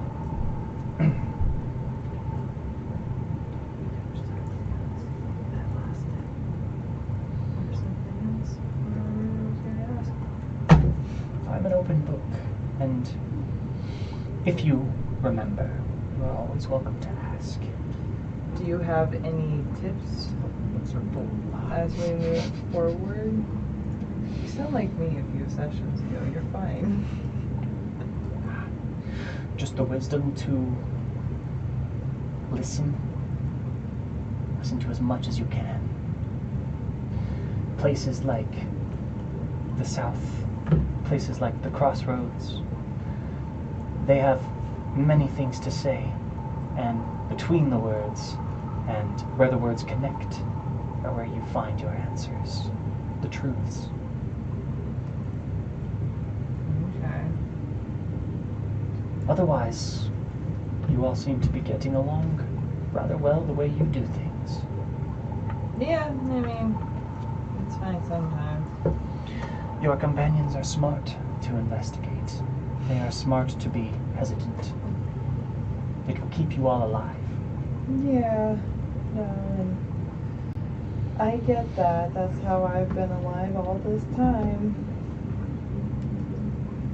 Do you want me to knit you anything before I go? A fresh pair of slippers? I can whip that up really quick. A stuffed animal?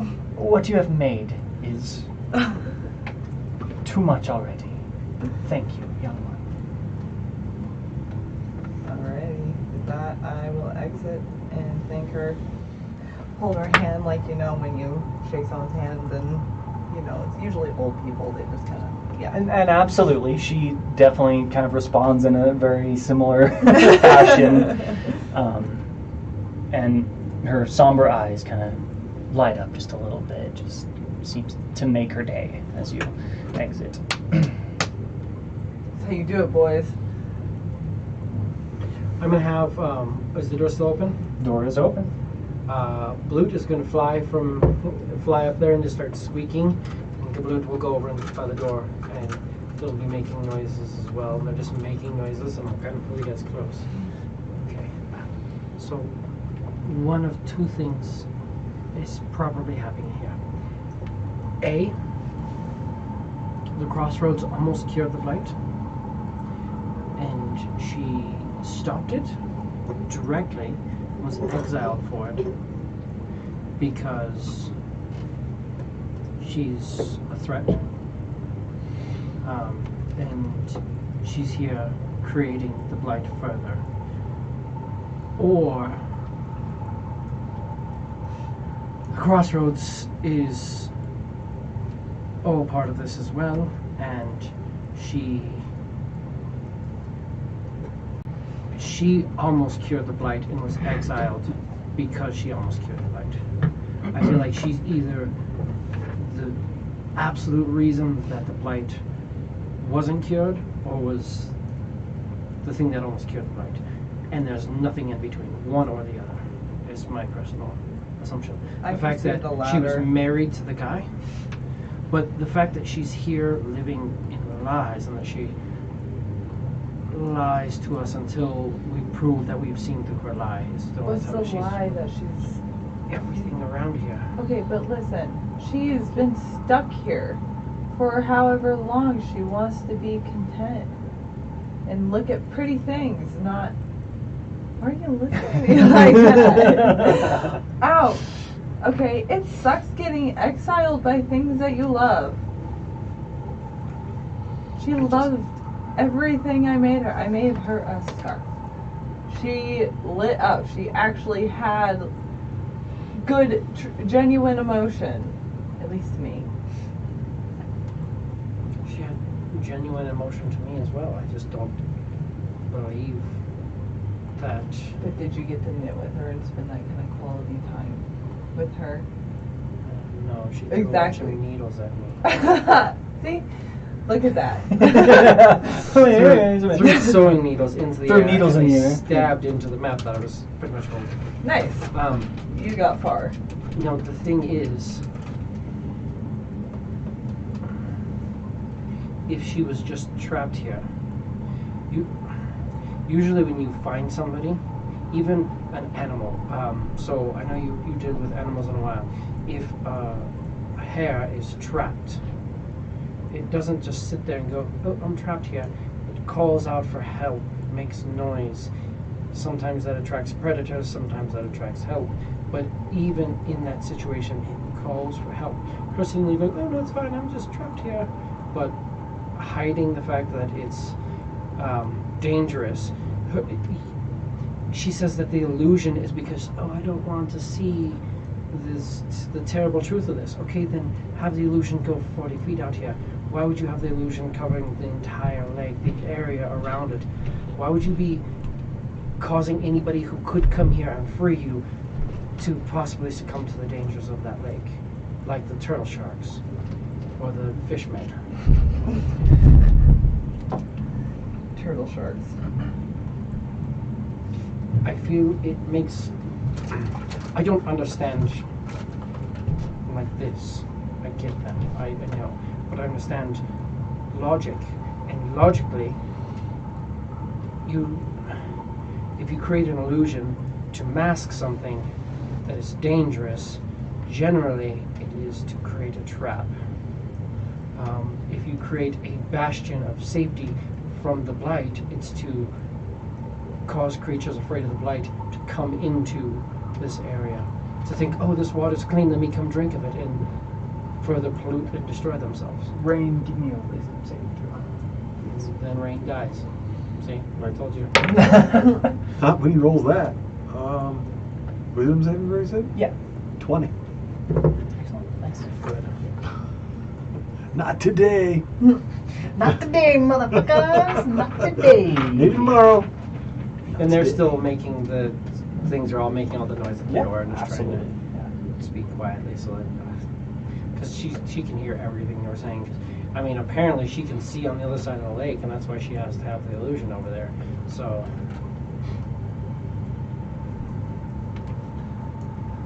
the likeliness of the last time we found a place like this, it was making the blight worse. It just didn't have an illusion around it. She said to go south to the crossroads. Crossroads Crossroads to the Road. north or to the south, yeah. Yeah. That's- she told us to and go to the south too. Listen. Sorry. No, I'm saying like and listen. She said that.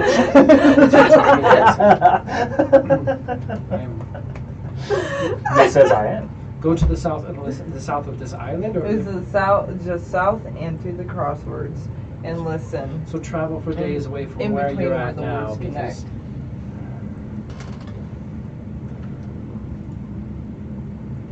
if that's what you want to do, that's fine. I just feel like maybe we are standing. For a robot, Right, you tend to yeah. feel a lot, all the time, on things. It's logical. I feel that. Rain, do you? What's your thought?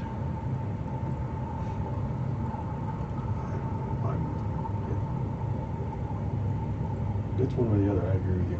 She's either the cause or was almost a cure, and I don't know which way. You have Reeg left, who could always go in. The other issue with that is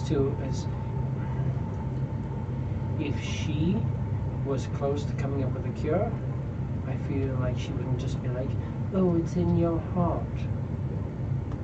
I feel like she'd be like, look, we had a sanitarium and we were doing this and this and this. We were using these spells and doing this. That's what I feel if she was the cause. If she was the cause of almost the cure, she'd be like, look, this is what I did and I almost cured it. If she literally could have walked in and stabbed the doctor, the magician, the cleric who had almost cured it, was like, I think that this spell might work. Oh, it looks like we're having promising spells if we do this and this over a elongated time. It's working. And she could have been like, oh, that's nifty, slice his throat, and then got exiled from this. She does like being around blood. Every time. Oh no.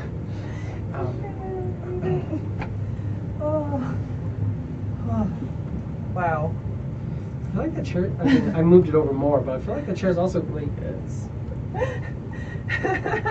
you like go for it. No, I hit every body part on everything. I slam my head into car doors all the time. Like when I'm getting in. When I look at the logic of it, I feel like she has a lot to gain from us leaving here thinking she's the hero. Squeak, squeak, squeak, squeak. What do you think This is really nice explanation. the whole thing with the asylum sanatorium place thing? Like, do you think maybe she was once one of the research faculty members, or she became a patient in there, or? I think that we met Zima. We need to go find him. Well, we found him. Well, let's go The talk guy, to him. her husband. Well, let's Right? go Wasn't talk that to her him. husband that we talked to? Yes. Yeah. Yeah. He was a great guy. He welcomed us in. Yeah, and she sounds like a great He girl. seemed wonderful. Well, So why he can't wasn't we living in falsehood. He's running a community of people. Oh, so just because she lives out here and changes up her scenery, because she you're really lives in the middle judgmental. of blood and death. You sound like an asshole. You know, a moat is not effective for a prison. That's effective for a keep. Have you ever You met don't put moats many around prison very sociopaths often. or narcissistic sociopaths? For all we know, that's who he could be. Just because he runs a community. If he is, then yes, I've met him, Oh my and God. he's the sociopath. I feel like he runs a community which seems to be on the up and up. I don't know. Do you have your people where you come from had trade with the Crossroads? Yes. Yes. But just because he runs a community, what makes him trustworthy? That The fact that he, A, is building a civilization. They have a place where they at least try to help people who are dying from the blight, and they sit like they're trying to find the cause of disappearances. There's lots of little things that add up. And then B, he also doesn't live in a blood moat bastion of terror. is there anything wrong with it? Cloaked with an illusion. Why don't we go talk to him? We can, because the thing is he's Because days away. Because Okay, every because every there's an answer excuse she's for given everything. us, every answer she's given us is like, oh hey, you're at my door and I can't escape right now. Why don't you go days away and listen to the ground? So then I'll plop a squat right here. No, I don't trust you to go talk to him. You plop a We squat already right talked here. to him. You'll be fine. I didn't get to talk to him, and we didn't know her before meeting him. Just saying. I'm just saying. I understand that you don't like civilization as much. You're just judgmental. You're like the Give me humans. a perception check from both of your, from Blue Dan and Blue, please. I don't know who to Plus trust. 1 and plus 4, so the gold one plus 4. So it's a 7 and a 12. They're probably paying more attention to each other and trying to make noise. They're trying to be as loud as they can so we can talk Yeah. without her listening in. And I know it's very, very conspicuous or suspicious. Yeah. Suspicious.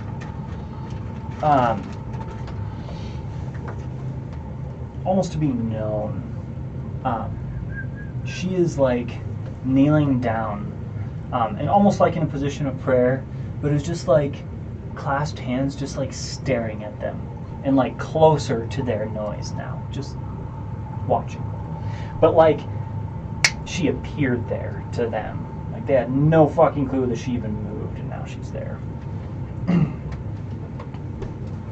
But just listening, watching them. She just like teleported to the edge of the door to listen and watch my guys.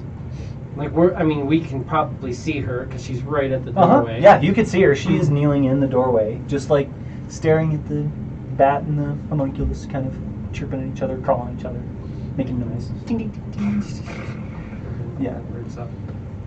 Clicking. I'm going to go up to her and ask her, why have you chosen to stay here? Why haven't you left? I am one woman who was not strong enough to stand up against the militia. That is why. But why not keep going and moving until you find something else? And take my chance what? In the Blight again? Into You're in the blight. the places with which my prior husband has, regular dealings. Did they know of your magic before the scandal? My husband did, and I trusted him. And how did it get it? He just let everybody know to get you. No, he thought that I was going to curse him because I caught him with his mistress. Which, It's weird that your husband would think you have the ability to curse creatures. yeah, because living in a land with almost no magic and being a magic practitioner is the safest thing. Right. Like being afraid of a militia that we watched members of fall to goblins. When you can make an illusion that encompasses an entire lake This took many years to do. Many. and powerful magic, Yes. which I don't even begin to comprehend. Right. And I could probably take out the entire militia. I'm just saying. Bold words. You may have met a handful of them. But the Right. lords, They have guards and handfuls and the lord's soldiers are not just militia anymore. what are they then? Well, they are soldiers. They are well trained. They know how to keep their distance from magic. They know how to murder people who are sick, children, women, travelers, the elderly. And you can see everything that is happening on the land. How is it not easy for you to take out a militia of simple men? You knew things about me that they don't know, which tells me that you have insights onto the land. Do you know why they call it the crossroads? Because there are roads that come together. Yes, from all over. Yeah. You could take down the crossroads, so say yourself, and you just travel through? Time. Yes. So say I were to defend myself against these people, and you, who are so here and so trusting of me, would believe my story against an entire militia or No, I don't believe Army of anything you're soldiers. saying because you're living in a lie. exactly.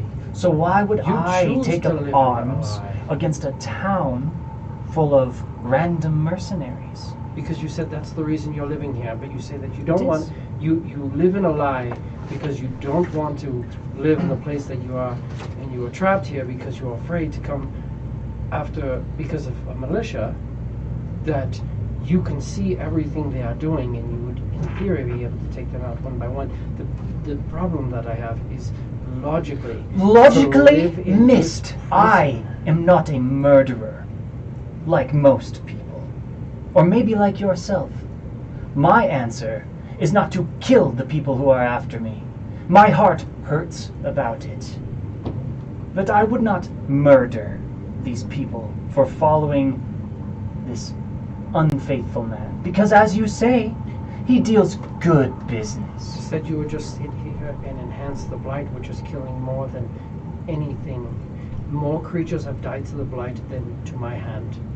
Yes. And the creatures that I believe murdered Yes. were failed experiments. Of course. Succumb to the blight. Yes. The blight which is empowered. I know my magics empower blight within a living creature. You are creating the largest zone of magic I have ever experienced. That is true. Do you see how the logic lines up to say this is not good for the blight, and you are in the middle of the proverbial bullseye in darts Epicenter games? of blight. You are in the middle of it. Maybe it is the magic that you created over years that has made this worse in the area. Give me a persuasion check.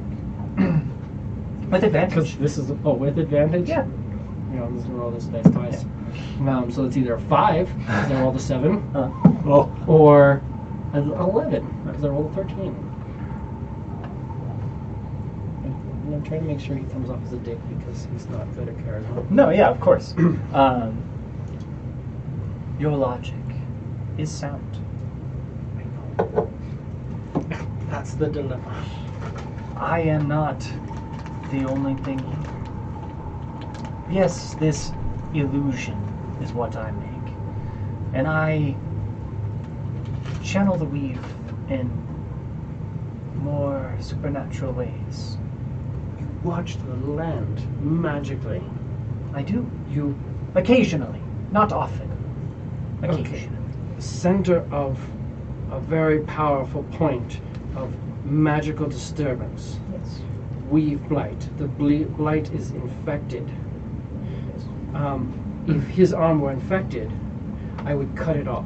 And the reason for that is because through his bloodstream, the infection would get to his heart and kill him. Through the weave, when you are reaching out magically, that may be why the weave is randomly expanding. You are possibly spreading it to the heart of the civilizations, where people are disappearing and where problems are coming. I don't know your intents. I think you are either very, very good or very, very evil. But either way, I don't think that it's necessarily helping the situation to exacerbate the magics and to be in the center of a contamination. Potentially, it's like if you had an infected wound, I wouldn't just sit there and dig at it and keep it open so that blood was pulled to it more. Some people are into it though.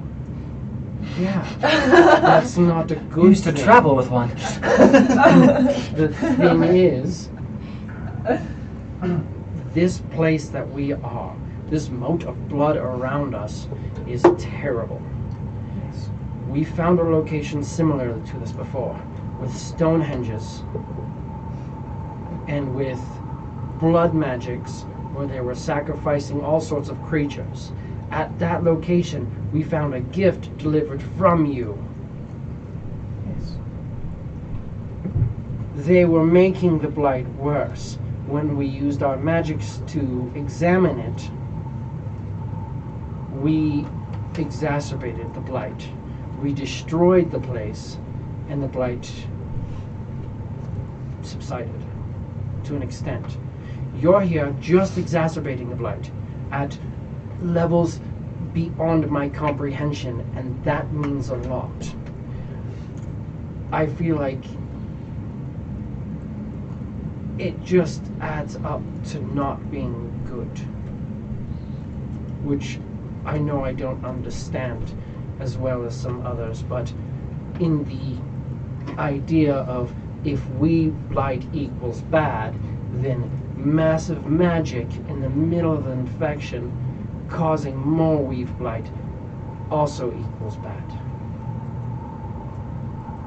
Well, Did you have some sort of a battle over on your bridge over I've had to defend myself, yes. there? These twins, chunk of. I've had to come up with trinkets to defend myself, as well as other magical means and things of such. You make a great point. I had not thought about my weave assisting to spread this disease, as for as long as we can remember, it has slowly spread regardless. But over time, it may have been accelerated. And see, so here's my problem, is I see you as one of two things. One thing is the potential savior, the reason why possibly the Blight could have been ended in the crossroads. But if that was the case, you would have came here and destroyed the area around. If nothing, simply diluted the river of blood around you. Give me perception check, the three of you. As Mist is saying this. good at this. You don't have the stimulants my on you, skill sucks. so just Yeah, no. be. They're all There, yeah, there, they're there, low. there, there. 14 straight roll. 13. I'm pretty sure that this fucking stick I have is interesting. You're like twisting it and you're like, watch this. And you're like, if I twist it fast enough, I almost see the illusion pull of her. You said 14? No. I got 14. 14? Yeah, 13. 13? He's six. 6. Okay. She lowers her head while you say this. Her body kind of shrinks in just a little bit on itself, but she raises her head and continues to listen. Speaking. Does she look different then? No? Oh, I wouldn't know. Fuck. She looks the same. Different than this No. stick. She looks exactly It's so cool. like herself. Kind of tough to catch the details, just kind of in the light and the fact that she kind of sunk in a little on herself. He has all the details on this thing. But she kind of raises herself up and continues to listen. If you've got more to say to that. I feel that us, with our very limited grasp on magics and science and the nature of infection, me in less than 100 cycles have acted to subside the blight. Here is if you could do something as simple as if you took every single day a few handfuls of dirt and threw it into the water, you could eventually displace this entire amount of blood around, which can't be doing anything good. You are in a place of absolute corruption, and you traveled here, and you even admit now that you defend yourself while here. Yet when we first got here, you spoke of being a prisoner here.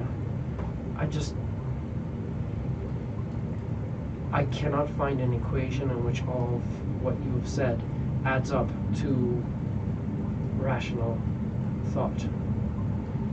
She goes to Fireball. say something. Fireball. She says, pew pew. Give me an insight check. Good. And actually, 'Cause anybody I can give me an insight understand check. people. All of you can give me an insight. Yes. 6. Absolutely. You can give me an insight check. I have to literally just put words together because I can't understand people. 15. 17. 15 and 17. Absolutely. 1 second here. A 6? Yeah. Doing good. Fantastic. 1 second here.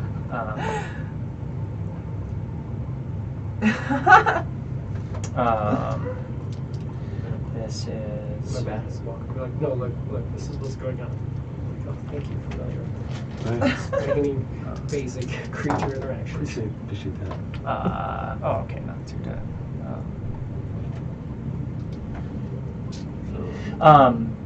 Both of you, she goes to say something. Seems like she's like overwhelmed with emotion. Goes to try and say something, and just like clutches her head and just like almost collapses down to the ground where she's kneeling. To you, just looks like she's conflicted. Like she's just having a hard time. Like maybe she's mad for a second and then she just doesn't know what to say. But the two of you like notice and can tell she was physically hurt as she was about to say something.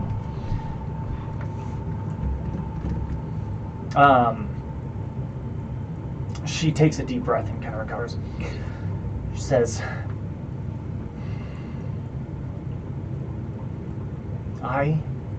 and it seems hesitant to you two, am trapped.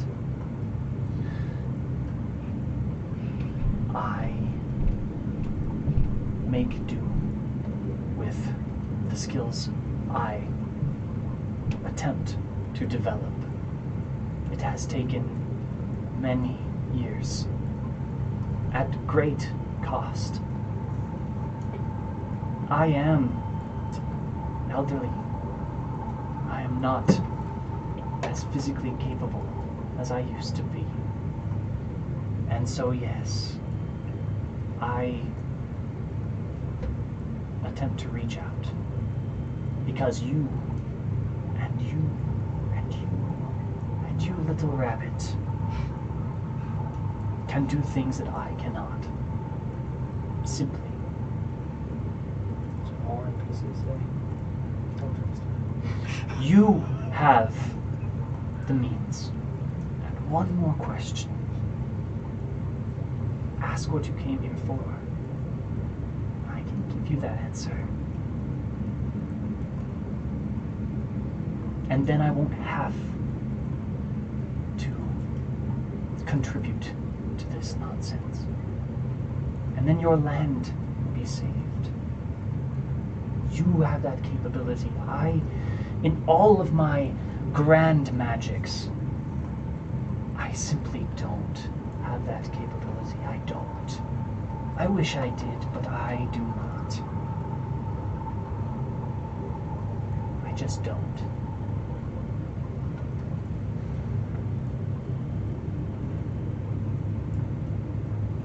Well, what question do you want the rabbit to ask? Well, I just wonder if it's so important that we stop the blight, why you have to leech off of us to do it, why you demand something of us. in She such a just way. says she's trapped. She's trapped because of blight and the evil and all the stuff on the land, and because of the magic, and no one likes magic users because of blight, which was spreading since before she knew, without her understanding that what she was doing was causing the blight to be a problem. Plus, also think of, I just want to point out the fact that our minds are a lot more sophisticated than the animals that you were originally mad at us for attacking. The animals that walk up to the water that she makes look pure and delicious, that die. That entire lake that's full of dead bodies, a lot of them probably So are there she because can't- they walked up. She can't reach out any other way, so yeah, she's gonna make it look nice and serene. That's how she But the thing is, attracts. she didn't reach out to us. That's how she gets people here to help. Xylia, She reached out you to the notice hags. while you're talking that And she we has killed the gotten hags. back up and walked back inside. I want to ask her what induced that pain response. She's Just remember. inside the building. She didn't reach out to us. She reached Screw out to you, the I'm done hags. with you, miss. That's fine. We're over. Right? Yes. She didn't My like little send a legs are- package like attention heroes. She was like, hey hags, I hope you're doing well. Here's some stuff to help you. Technically, that's where we found it. Now, there is a thought that that package was being sent to other people. But she's saying she's exiled here from everyone she loves. So who is she sending a package to? Other than possibly the package actually arrived. Because we thought, let's go to the lake and figure out where this package was supposed to go. Maybe we actually found out where the package was supposed to arrive, and that's where we found it. It had a doll that possesses you, and there was the hag ritual that we all did that was... I would not put myself on it, which is why we can't use the magics, because I didn't want to potentially corrupt myself and not be able to heal you if there was a corruption. I'm already corrupt. You're already... It's fine. Well, you're already in the room. Yeah, you walk in past the squeaking homunculus in the van, and she's just back to knitting. They'll just fly kind of back over to the two people. Because I'm like, at this point, I'm like, if she can see way, way away, then they don't need to be making the noises so we can whisper. And she came over and clearly knew what we were whispering about anyways. Because we're within her domain. Good things don't have a domain, by the way. Sure, they can. Look at the internet. There's so many different domains on there. That's pretty good. Yeah, well, that's a different... I'm just saying, you didn't specify a domain's a domain until you provide better context. You said there's no good domains. In context I provided a good example of a good domain. In context of Dungeons and Dragons, good things don't have domains necessarily. Well, that's okay. I can't hear you. Like anyway. the entire book that we have over on the shelf about domains of dread. This is one of those. I mean, I would classify this as a domain of dread. Oh, 100%. There are blood rivers, blood moats. Yeah, you know, this is pick with the what you will. fortified keep that she Lake can of defend rotting goo. against the creature that, in your own thoughts, literally was the hardest attack with a sledgehammer that you could imagine. Yeah. I thought it might have been a cannon at first. I was going to go look for something. But you walked into the house. So Yeah, I'll just yeah. stand back. You just kept clanking your metal together, making sound. You walk on in. 18 intelligence, 7 charisma. I am going She's to throw. enraptured in her knitting, and oh yeah, she doesn't even notice that you step in. She's just off in La La Land currently. I'm sorry for this sheet metal that's outside. But what was that pain response? Give me a persuasion check. Does the Tin Man have a shield card? Fuck yeah.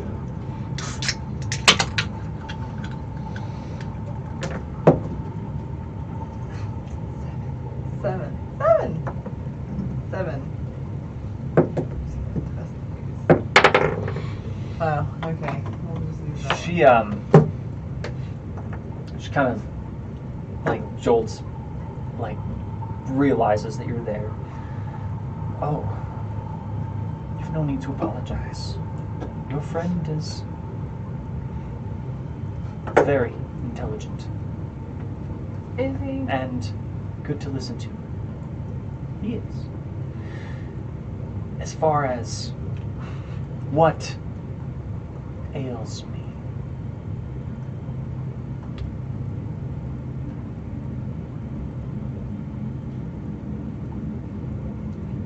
she just shakes her head. Looks like she opens her mouth and nothing comes out. Would that have something to do with that? If something was physically keep trapping you here, are those two things correlated? She nods gently, like hesitantly.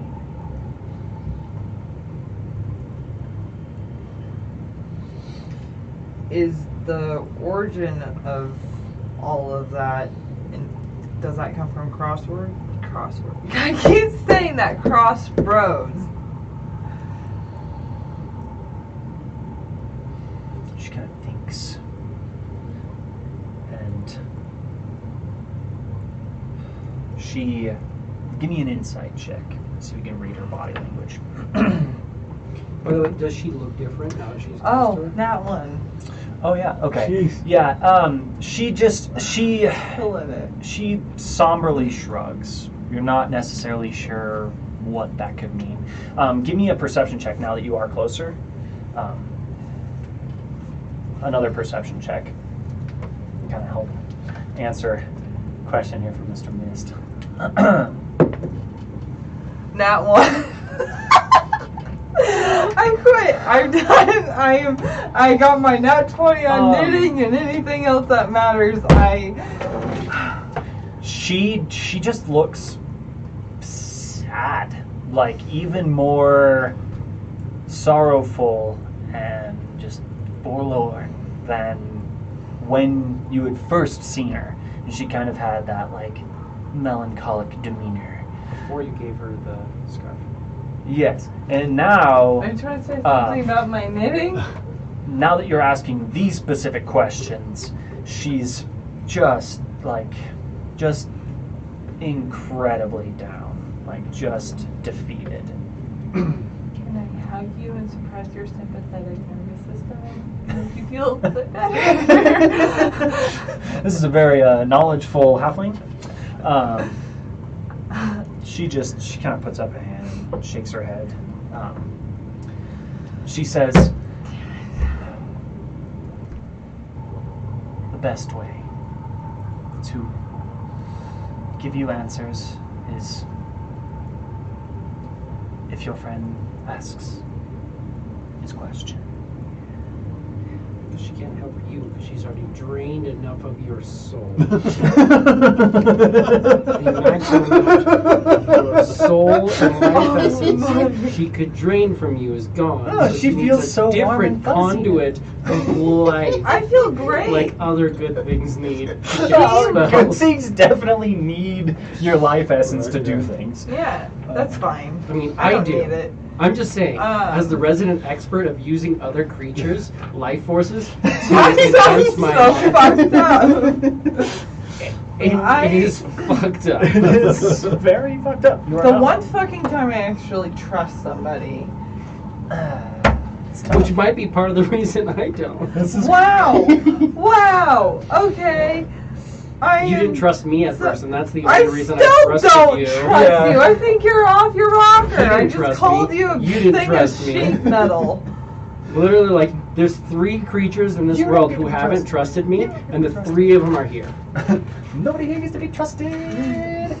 You're not trusted. You're not trusted. No, not at all. Not trust. Even your best friend don't trust you. If Rig wants to sacrifice more of his life energy to the magic that is enhancing the domain of illusion, Light empowering illusion. I mean, I know beyond a shadow of a doubt, and I'll like actually flip open and like on this day. My book's all the way over there, but Yeah. on this day, I found a creature that was affected by the blight, administering healing or any science or magic, as most of you refer to it, caused exacerbation, which caused failed experiments. I'm just saying that what we know is just like with the trees. If you Rain, cast magic give at me the a trees, wisdom saving throw real quick. it enhances the I'm gonna blight. pass that. That's what this entire area is. That one. Stop it. Now I'm going to be of service. You I got 2 in a row. stab Right. me in the face. You're listening to Mist say these things. And as he begins to say, as he administered healing, it exacerbated this issue. Mist's words fade into the background to this sound of buzzing and crawling. And it almost feels like you have bugs in your ears. And for a brief moment, you collapse to the ground. Just clutching your head. Like covering your ears and kind of like pulling at yourself. Only lasts about 6 seconds. And then it fades. And you've got your companions kind of standing there looking at you like Dude. getting ready to touch you, and I would love to do a medicine check. Yeah. The two Bloot is on him and Kabloot is on Reek. But I would like them to assist me, and I'm going to figure out what the heck just happened with a medicine. That's a 20. is that with advantage? No. And there you go, right? That's a 7, so. Okay, so Sorry, 20. so I'm going to take But the yeah, 20. Stick with the 20. There's toilet paper down here in the bathroom if you want. Where? Just go through there. Nope, not that one. Behind the curtain. Oh, hey, Bathroom there. Jesus Christ. Behind the curtain. I had no idea. It takes you a while. You're looking at him. Rain, I don't know if you would want to say anything or talk to him, but He'd be You're- like, don't touch me, there's bugs all over me. Definitely not. Well, we are in a zone of illusion. I will try to see if there's actually bugs on him. and Bloot is the one that's assisting you. Mhm. Bloot would communicate with you. There are none Mhm. on him. And as you're kind of exploring, and the whole reason why this works out is Bloot's kind of confirming what you're saying, and you can kind of help calm him down. Your breathing was like highly accelerated, and you're kind of slowing down a little bit. Every now and then you catch that Miss words kind of almost sound like they're underwater, and the itchies kind of subside a little bit.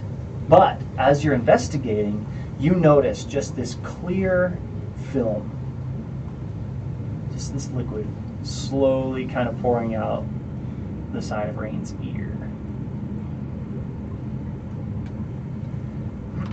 And you look at it and you hold up one of your vials. You're kind of double checking it. You kind of give like a little like tasty sort of a test and like kind of touch, have it interact with some other stuff. And you are certain that Rain is infected with Weave-Blight. Well, whatever just happened to you, looks like you are affected by the blight. So that's interesting. Zylia, Yes. Rain is infected by the blight. As he shouts to you, standing in the doorway. He was just psychically assaulted, kind of.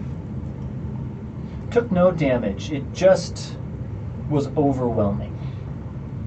Didn't hurt. It was just I mean, it's still a psychic assault doesn't necessarily have to right. be a So pretty much Yeah. the same thing that she went through, but now it's on Rain. Weird. They have the same sudden symptoms. I don't think that she was actually. I don't think she was hurt. I think she was distraught at the fact that she couldn't come up with the right words to say. That's literally. I mean, I don't know. That's Welcome because to I Inside rolled really, Chips. really well. Welcome to Roleplay, I'm just everybody. like- I just think Yeah. she was there. I fucking love it. Give me some more D&D, please. Rain, I would like to prevent you from becoming a failed experiment. I'm heading towards failed experiment. Nothing else has survived this shit. Let's figure that out.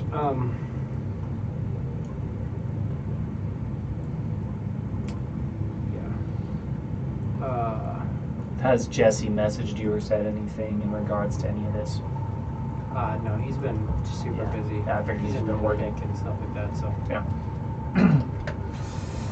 oddly enough, Germany and Colorado aren't totally synced up with the times. Yeah, It's it's, like- I mean, it's not So it quite. makes it hard. I was looking at times that he's sending stuff. It's like, okay, so he's awake when we're asleep and asleep when we're awake. Got it. Yeah. Real cool. Other side of the world kind of thing. Um, I can't can't maybe get your help, can I? My acquaintance over here is sick. So I heard.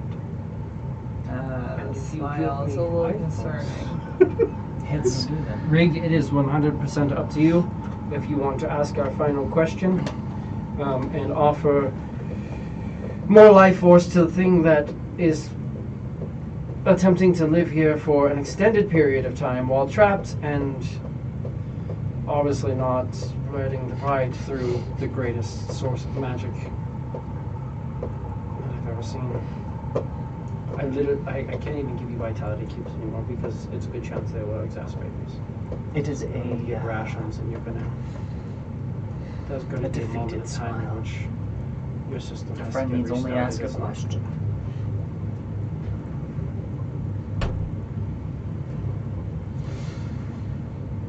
You know Rig more than I do because I have Rig, but I've looked at I don't have yeah. like. his whole goal is to again. try I and just don't stop have it. his like bonds and Yeah. flaws and stuff like that. You know him more so. Yeah, Did he? I don't know if he did those. yeah, he did. Okay, cool. I was pretty sure he did. Yeah. Pulling Reed up without giving him away to y'all. Just if he, because our final question is, how can we, or can the cure, or can the blight be cured, and how? I already asked that. Well, you ask, has it been cured, and how? Oh. It hasn't been. It got close, but then she stopped it from being cured, or she got close and then was stopped, but I don't.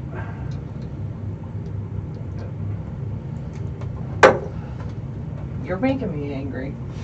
It's just like one of those things. It's like if somebody's like, "Oh, you're a demon," you don't go, "All right, fine. Well, I'm just going to go to Avernus and live my life out because people were accusing me of being a demon, and I want to prove them wrong." Not unless something is literally forcing you there.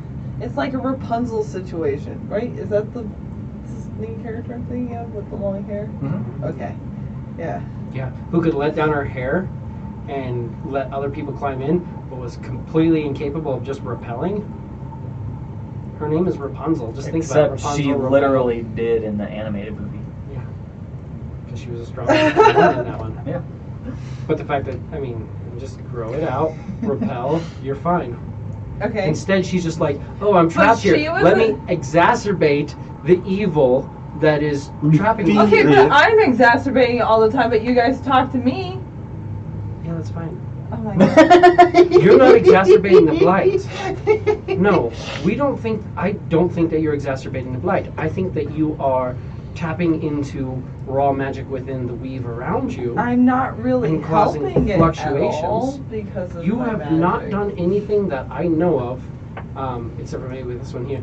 You've not done anything to exacerbate the blight. Subtext. How much are you analyzing everything when I'm around? Constantly.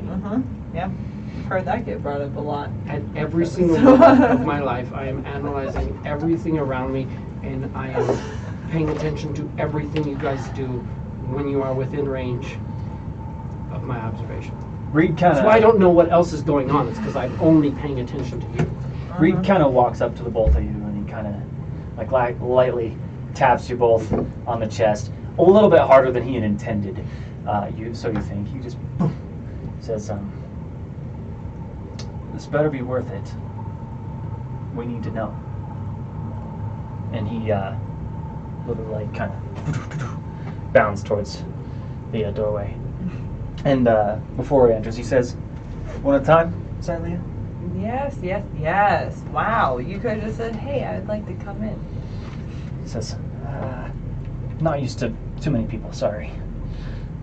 He- That doesn't seem like some sort of ritualistic magic that requires one creature that at a time. I mean, I don't know. Primordial should have been a dead giveaway that this was ritual magic.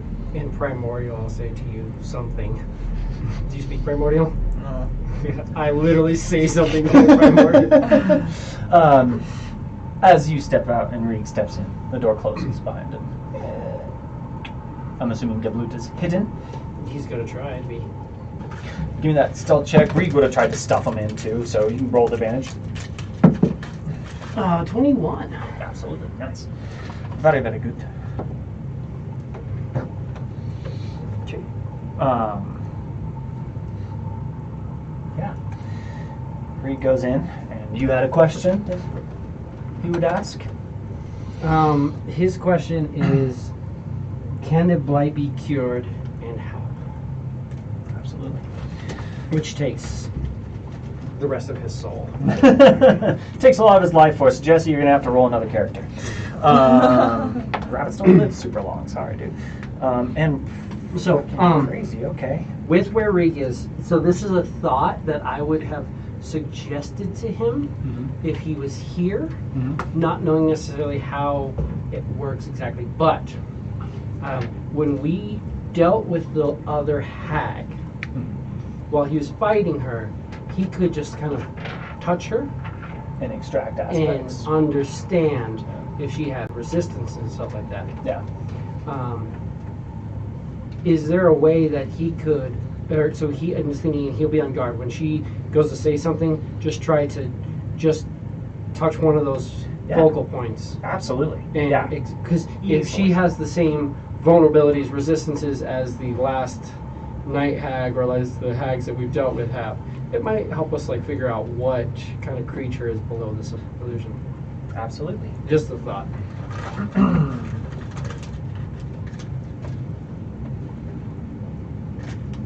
I'm probably just wandering like you with a fire.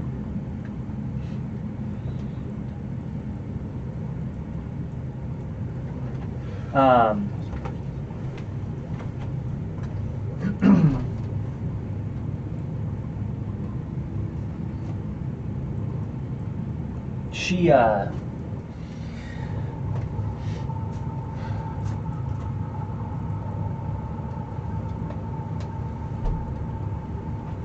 Frozen and close though. She stands up. She speaks to Reek. Reek, you understand. You ask a important, life-changing question. I ask with only a little bit of your time. You are willing to give this in exchange for your answers? And Reeg will nod and say, I am. She comes up and she kind of like cups his head into her bosom. And she whispers into his ear, give me a perception check. That's what she says. Give me a perception check. That's a nat 20 for a 24. Abso-fucking-lutely. She's like trying to whisper into him, and he literally has his head right there by him. Yeah. No, that's fucking awesome. She says,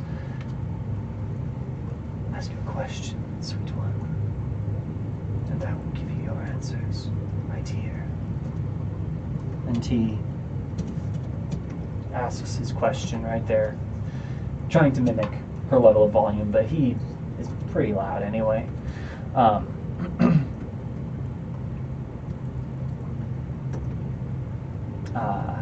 The question being, reiterate one more time for us all.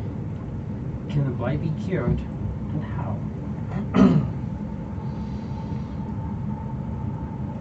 She, you see, she lets go of his head, and in primordial, again, whispering, just barely, so that you can hear it. And Reeg does not speak primordial. No. But you can still hear. She says, in a chant,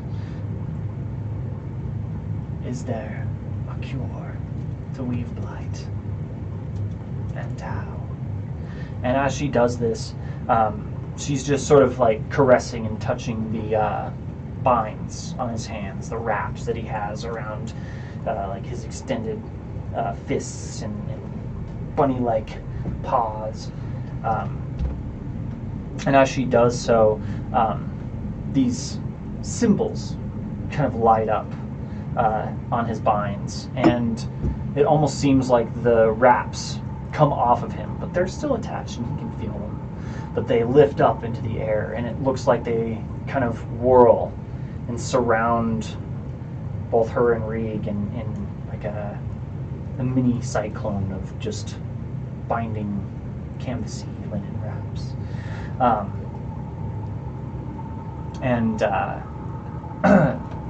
There is a voice that comes out of her.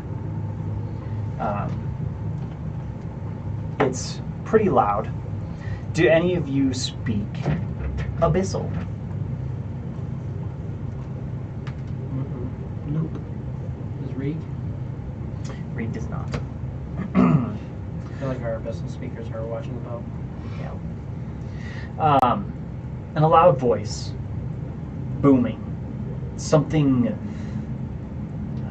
otherworldly, gritty, gravelly, says, "You are sent, Porco Shum, Eldo Gombashar, in Dara." And it just becomes this whisper that seems to be taken by the wind. And Well, there's your answer. as this happens, Rieg receives a vision. And then the wraps all around him seem to sustain in midair. And it feels like Rieg is there for an eternity, at which point he has extracted aspects. Many aspects. And he himself and the Lady Zima perceive the wraps around them to fall into the floor and disappear. And then they're both just standing in the space. And she says, "I've seen what you've seen, and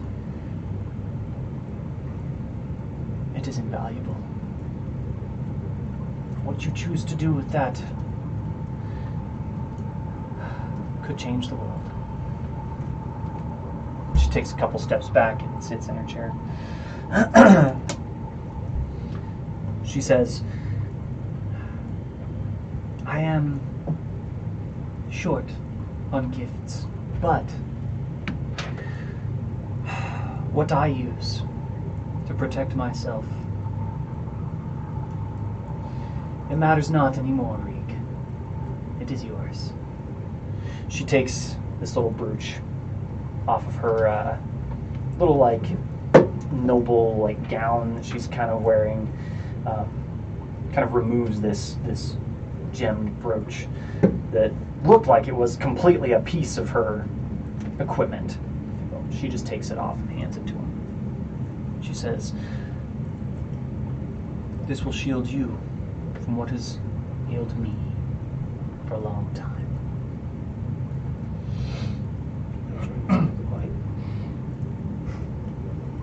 No. And she says, "You know, you must act quick. I hope we meet again." And Reed nods his head and takes a step out. And when he exits, the door shuts. And you hear Ooh, life force is strange. Nothing likes to say. Hopeful. Almost seems like now that she can't take anything from us, there's nothing for her to do, but she wants to help the nobles by hiding this. This. The jail. Rieg will tell you. He saw a vision of a sick girl still contained within the crossroads, within the asylum or hospital. And saw her inevitable end to the blight take form of a pile of dust and a glowing stone. He saw the Lady Zima standing side by side the Lord Zima. And the Lord Zima just tears on his face and his hand held open in front of him and just like blood kind of coating his hand. And he saw a dark, almost otherworldly, tentacly alien mass with two ginormous wings and eyes that seem to absorb the light itself. And it met his gaze, and when it screamed at him, he was standing in the space with the Lady Zima.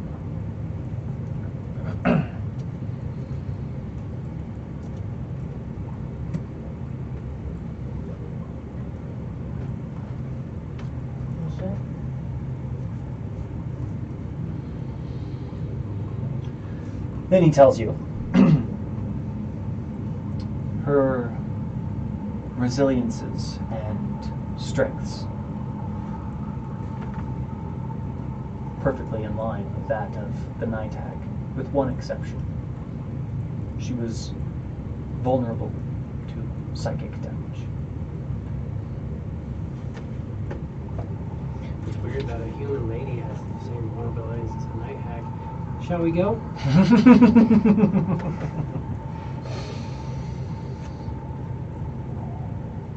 Yeah. But I want to help her. Reek says, I think she's given us all the means to do so.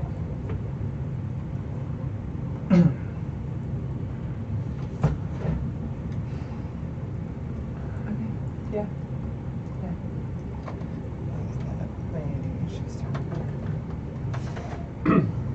How late in the day is it? Like we crossed the lake and then we rested? Yeah, you crossed the lake, you rested. It only took like an hour or two to get here, and you spent a decent amount of time investigating, but not a huge amount before you started interacting with her. But between all the rituals and all the investigating, what felt like maybe a quarter a day to maybe even a half a day's work, it is sundown currently. Can we get back to kind of where we camped last time? Yep. Takes about another hour or two, but you are able to get back to that little clearing that you found in the heavy trees, just maybe 40 feet away from your rowboat. Well, we brought the rowboat with us. And Right. Because Reek can just Where carry it. you came in onto the land anyway. It's easy enough to retrace your steps. You get back there and it is nightfall for sure. Do I have enough time before like we go to bed? I would like to investigate, try to figure out what this blessing scroll is, if need be.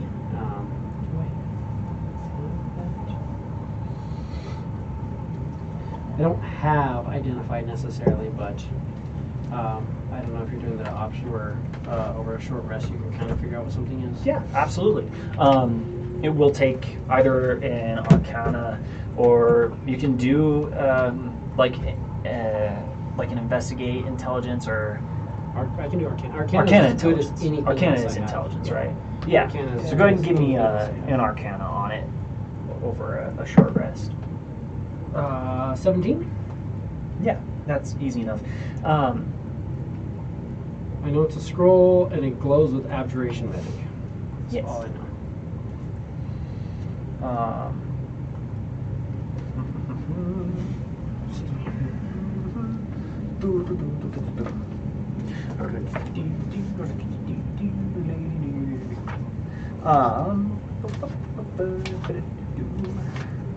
It.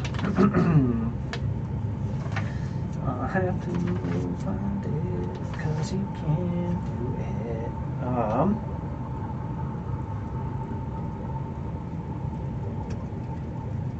Scroll of good for summoning. It gives you the ability to cast Aid twice a day, and it refreshes every day. Once you attune to it, the scroll disappears, and it's kind of like a tattoo, but it is consumed and with you. So I'm trying to figure out what it was. It's kind of...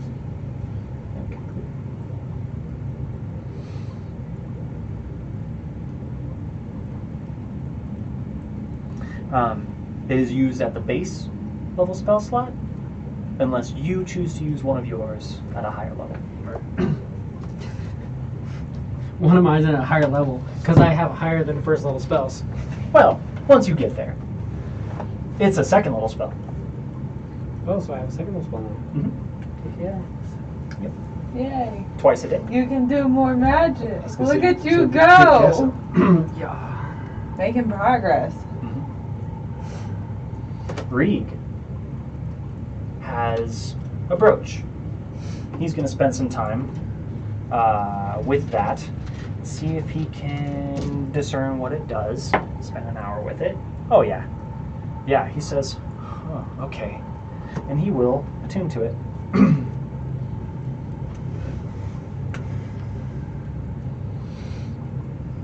And he just says, this will protect me from that missile thing the hags are doing.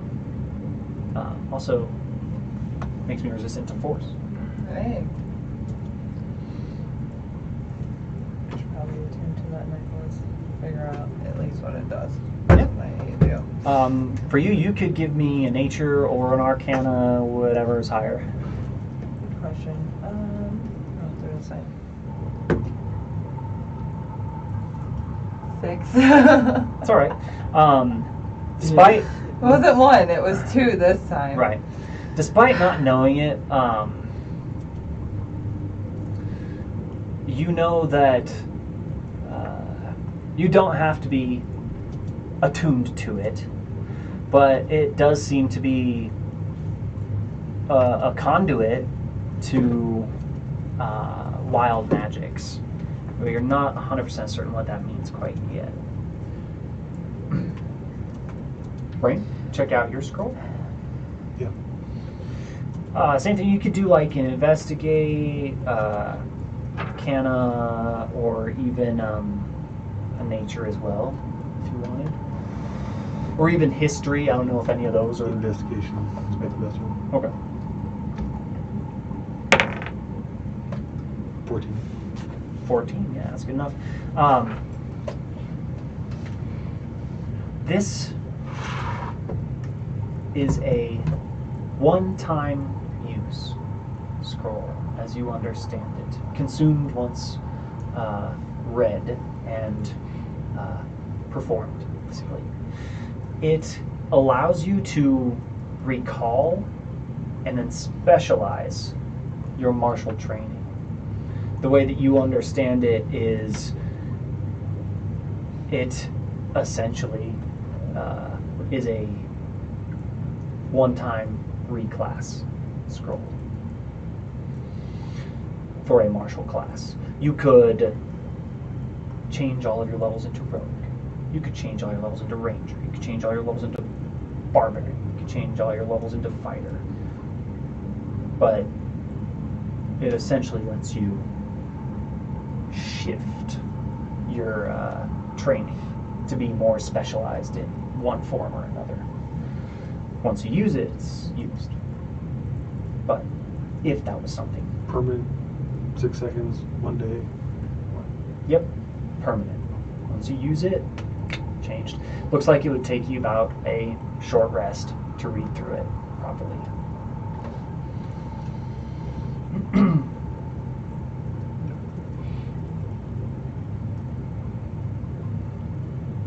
I don't know if anybody else here feels any sense of urgency, but all of a sudden I just got one. So where are we gonna go?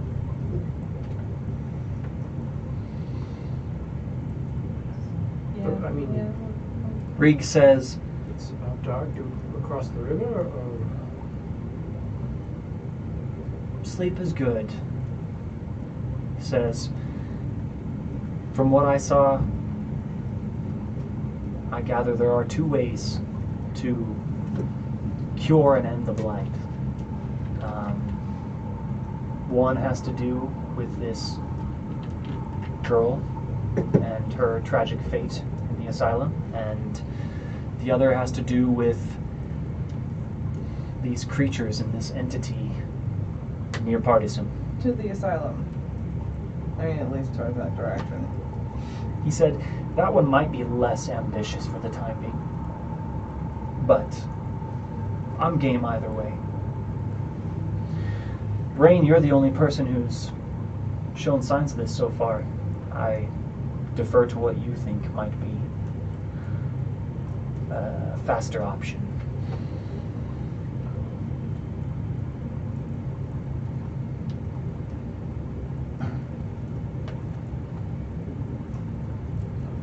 Go bigger, jump in the lake and blow bubbles. We can, think we ought to, head to the freaking caves in the mountain. like right this moment, or do you want to sleep? Gotta sleep tonight. Okay. How are you on rations? Do you have any Yeah. rations? Mhm.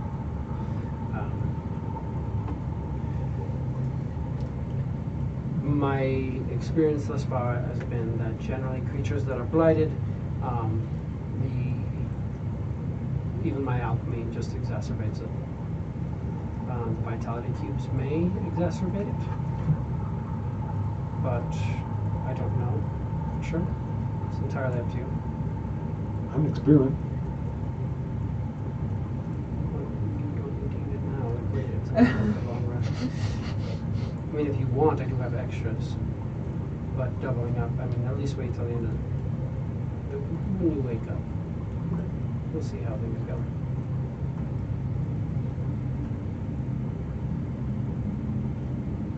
So you take your short rest at the edge of the lake, We were going to take on a the long island, rest. or long rest. Long rest on the in the trees, not necessarily right up against the water. Right. Right before we go to sleep, Before you go to sleep. I want to say to you, do you think she could have been the cause of you getting this ailment? And do you trust her?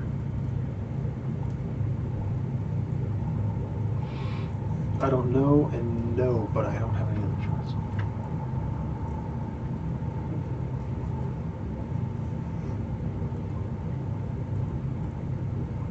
When they are asleep, Mm-hmm. I would like to have Blute, make a Blute, hold these for me as I pull out 2 torches. Yeah. I'd like to take out my tinderbox, light both of these torches. What you doing? You're sleeping. I'm watching you sleep. And I would like to have them both fly these torches over above that hut, drop them on her hut. Okay. What the fuck, man? Not from very high, but like fly over top and just drop them on the roof of the hut and return to me. Yeah. Okay. Absolutely. You see them drop. What the fuck It was looks that? like they're sitting there and they're catching on some of the thatching that's on there, but They're just As going they to fly back and watch and just fly get out. back out of there. 'Cause they're back and they're looking at it, and the flames should be expanding, getting larger, but they're not. The torches are kind of sitting there. I mean, they just fly directly back to me. I don't know if Yeah. I can see the hut from here. Yeah. But No, not from the mass of the trees. No. But Taking 2 torches off, that's all. It's fine. I just thought I would attempt. but they to they inspire hit her and to it become adventurer again. looks like they are catching on some of the kindling up there, but by the time they fly back, the trees are huge, so it's Just thinking maybe if she was like, easy for it to she did get a out. lot of magic.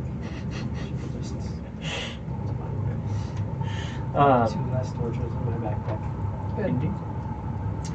Okay, As you awaken Torches. in the morning, as I made a dart launcher I'll scorpion just tail. break them every time you make one. nothing else happens through the night, eerily quiet night. The water still, and you all hit a milestone. You're now level 4.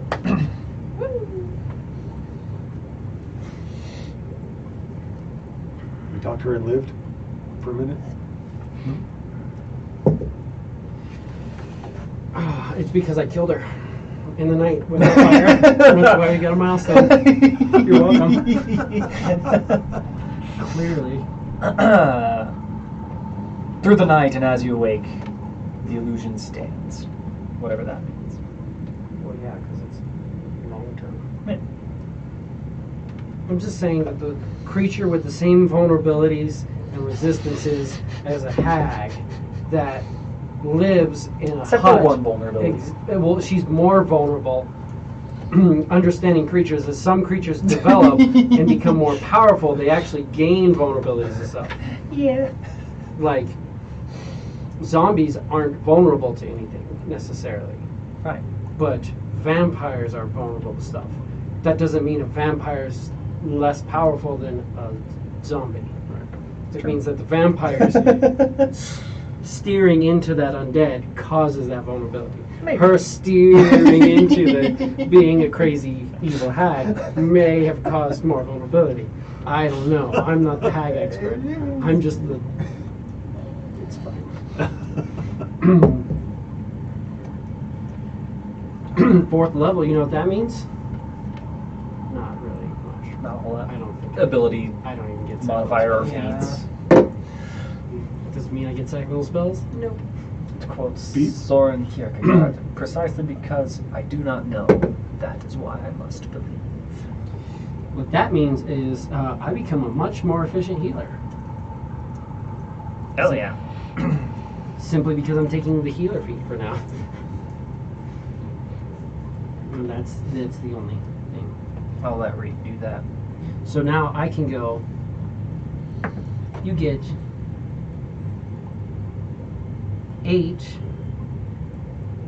12 actually. I can go 12 hit points from a healer's kit. And you can't get it until you get another rest. But adds an extra heal to my repertoire. So healer and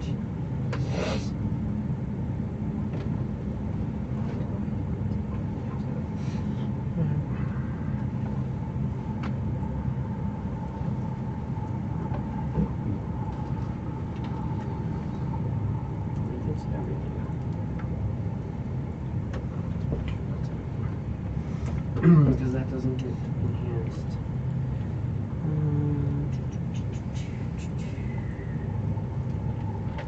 Well, she's at 6th level, more 5th level.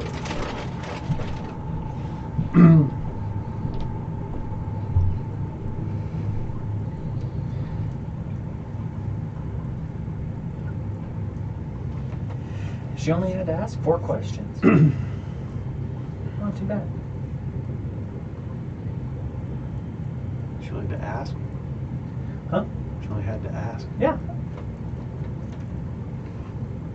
Oh god. Yeah, you have one more spell. She asked her primordial things. Huh? She asked the primordial questions. Yes. Except for the last one.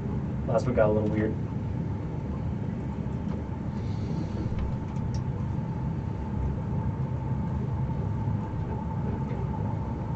As it would.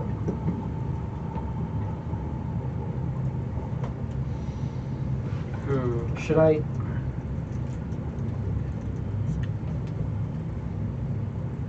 figure out. I'm going to give you a vitality cube. I would like to attune my monocle and see if I see anything within him.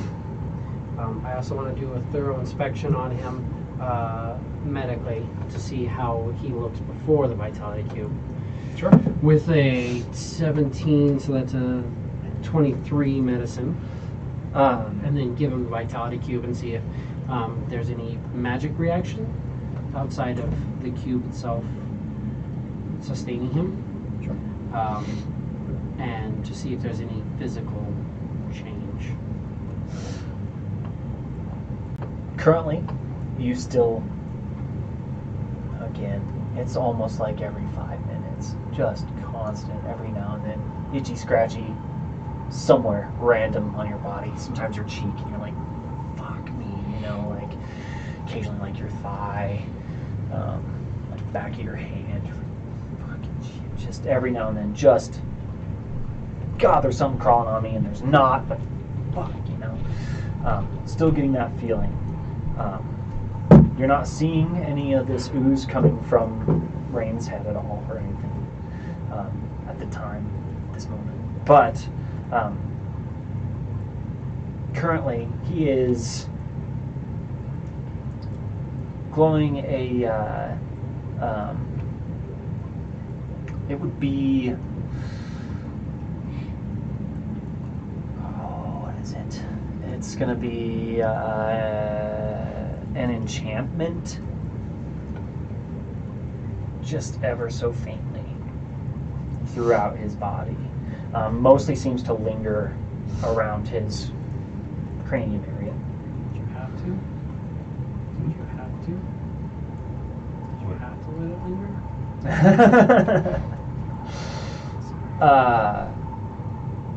You feed him the cube, you eat the cube.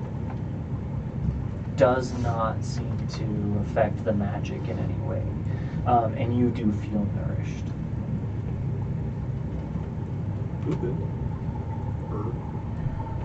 I don't know if this is possible, but while we are traveling, I would like to have Gavroot be on him while he's rowing. We're gonna make the sick guy roast him. Sorry. And I would Except for being a little itchy, I feel fine. focus on that gemstone that is his heart, that pearl. And I would like Itchy to scratchy. use one of my new tricks that I have, and I would like to understand makings. See if I can tap into what that is and understand via the spell that I have, understand the makings. I can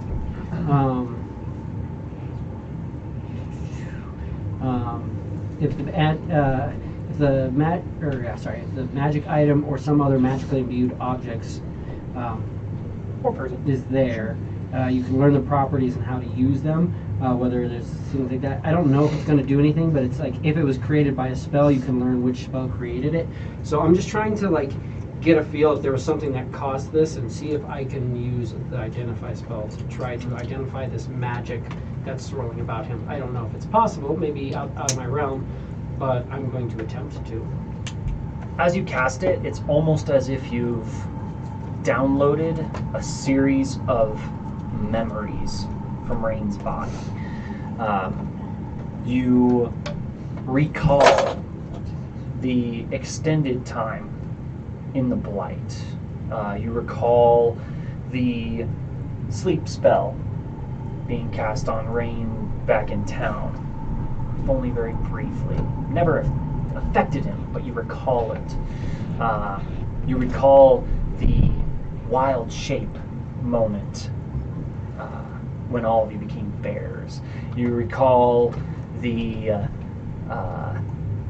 blood magic that coursed through him in the blood chamber with Xylo in his trial. And again, you are seeing days and just flashes of memories of being within the blight. And then you see the face of Lady Zima standing in front of him, and then it kind of fades. As you understand, it's been just a prolonged exposure to the blight and the weave in and around the blighted area that is slowly plagued his body and entered his body. But it wasn't my fault. So I can see the hundreds of times per day that I'm just like injecting you with stimulants and freaking healing potions. But those aren't magic, so. Okay, yeah, it's alchemy. A chemical. But science is really just It's just magic in a different way. Understood. Yeah. But you can tell, like, as you casted it, it took place over a long period of time. Speaking of Xylea, as you wake up, go and roll me percentile real quick, please. Okay. Not. Well, go and roll me a Constitution saving throw with disadvantage, Con please. Yes. Oh, no. I mean, with how tonight's gone. Oh, well, there's one. But not much different. 7. Yeah. 8, 9, 9. 9. Yeah. So go ahead and roll me percentile, please.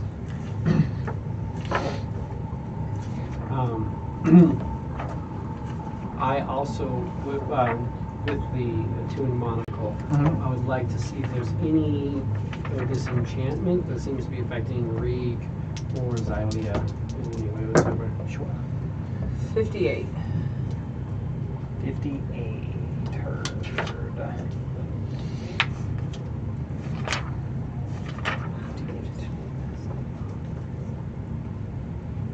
Oh, interesting. Oh, no.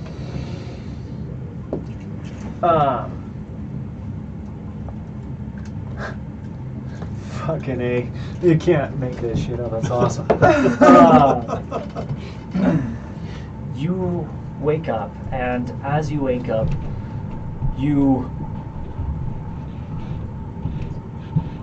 smell burning, and you hear what sounds like a campfire really close by, and you kind of wake up a little bit in a panic, and you're looking around, and nothing's on fire.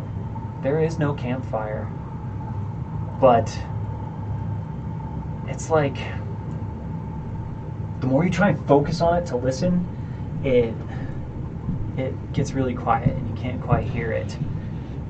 But like every 5-ish, 10 minutes or so, you just get this smell, this waft of smoke, like campfire smoke, and you hear it, but there's no fire around you. You just keep hearing and thinking about it. It's like every time you're like, okay, nothing's around, then it kind of comes back, and it's like small bursts of flame, and you're like, what the fuck is that? You know, like looking in the sky, you're not seeing like flares or anything, like you're just plagued by this. This is how I lose my mind. I just hear campfire shit all the time.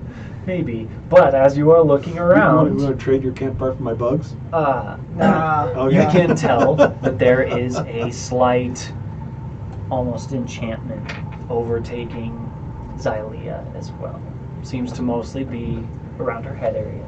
There's a campfire somewhere. I can't find the campfire. Can you please help me find this goddamn campfire? No, but I will attempt to cure you with Weave-Blight.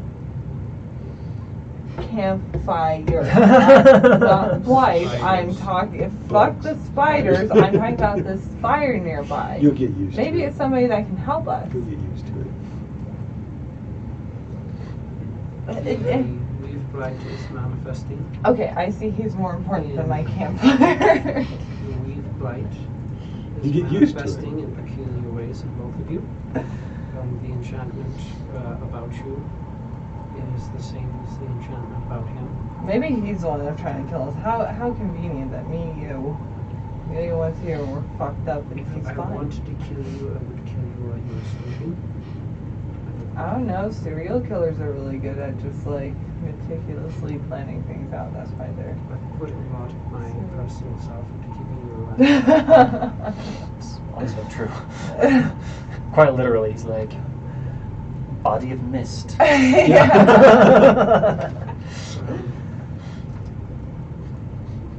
The I'm trying to see it. auditory sensations you have will probably Help me be find the campfire. followed by physical things. It may be sensations of warmth, feeling as if you are near a campfire. It is your brain attempting to understand the ailment associating with something. How do you know for sure that it's the ailment and not a campfire? Enchantment. Because Camp- there is an enchantment spell that is affecting you. There's Yeah, a okay. Well then magical help me. aura coming from you. That is literally all I've tried to do. You're a spellcaster. You should understand The enchantment. person who we just I am dealt losing my with, mind right now Yeah, because it's- all I hear is this. rough. Now you're hearing, now you understand why he's telling you this. I know.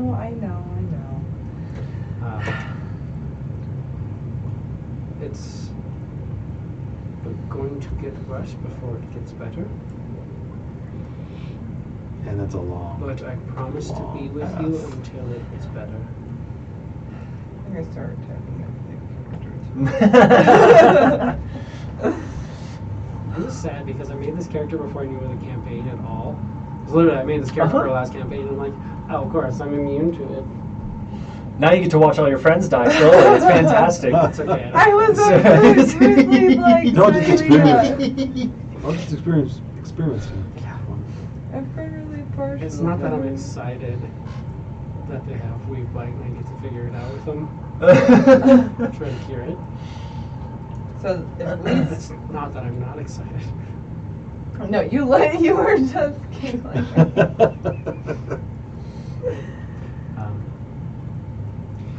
I would like to point out that neither of you had these issues, to my knowledge, until we entered into the area of exacerbated blight created by the creature. Rain. Well, give me an intelligence check. I think the first time we got it was after we got the boat. Was it not? Okay. It was the day. Not good. I have an Well, intelligence. the day before we slept Let's inside see. of her zone. Yeah. I rolled a 5, so that's a 4. Yeah. It's sometime when you entered the zone. I believe that we should investigate her leads. I personally would like to head south, east, and attempt to skirt Paradisum. The fact that all of our answers could be solved in Paradisum, a place that I feel like we all knew was not a good place to be. Further ties to the fact that I think the person who's living in a house by the blood, sending us to the town that has blood rituals. I know that the effects of the blight were slightly exacerbated by you both succumbing to the blood ritual, and then to whatever life force draining this, obviously not a hag, did to you guys. Extract aspects. Definitely not, maybe. Definitely a hag, maybe not. Definitely no, not a hag, maybe. Like a hag, but just a little bit. Yeah, Mostly most hag, hag-like. and then some. Mostly Not mostly hag. hag-like, Right. except for one thing. Right. Except still But a hag. definitely, but mostly. Okay, we won't call her a hag, because we have no way of doing that. She is a blood witch that drains life. Just to worth a little bit of your extend- time. I mean, she drains your life force magically Apparently my Yeah. tongue is getting to shorter. live longer. I mean, I would hate to refer to her as a hag.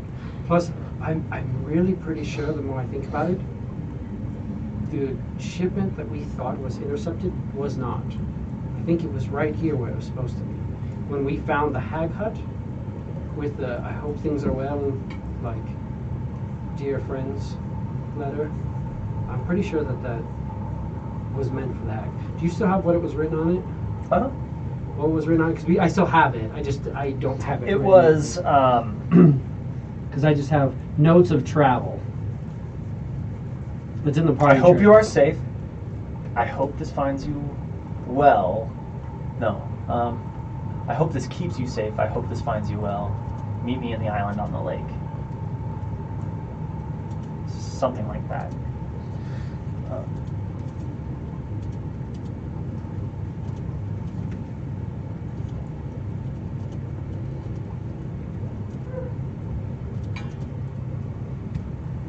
Also,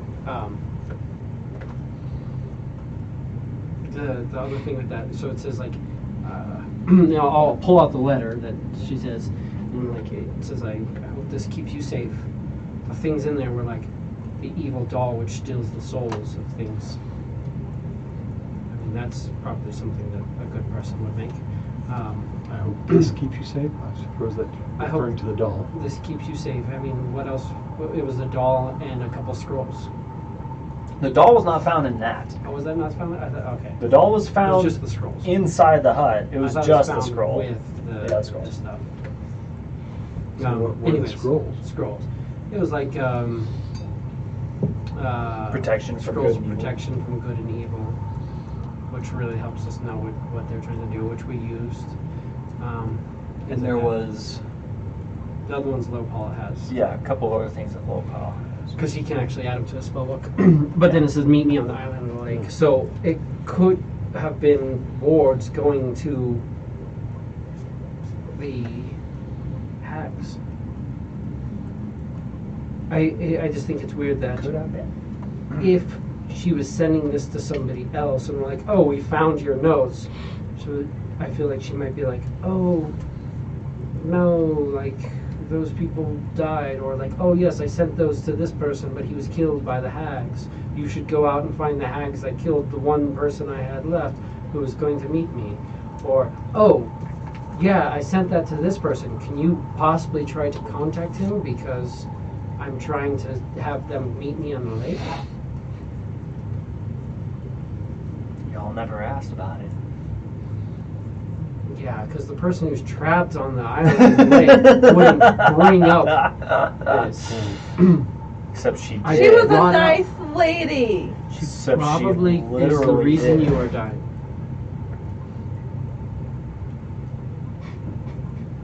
The campfires weren't here before her. I got along great with her. We knitted together and we bonded.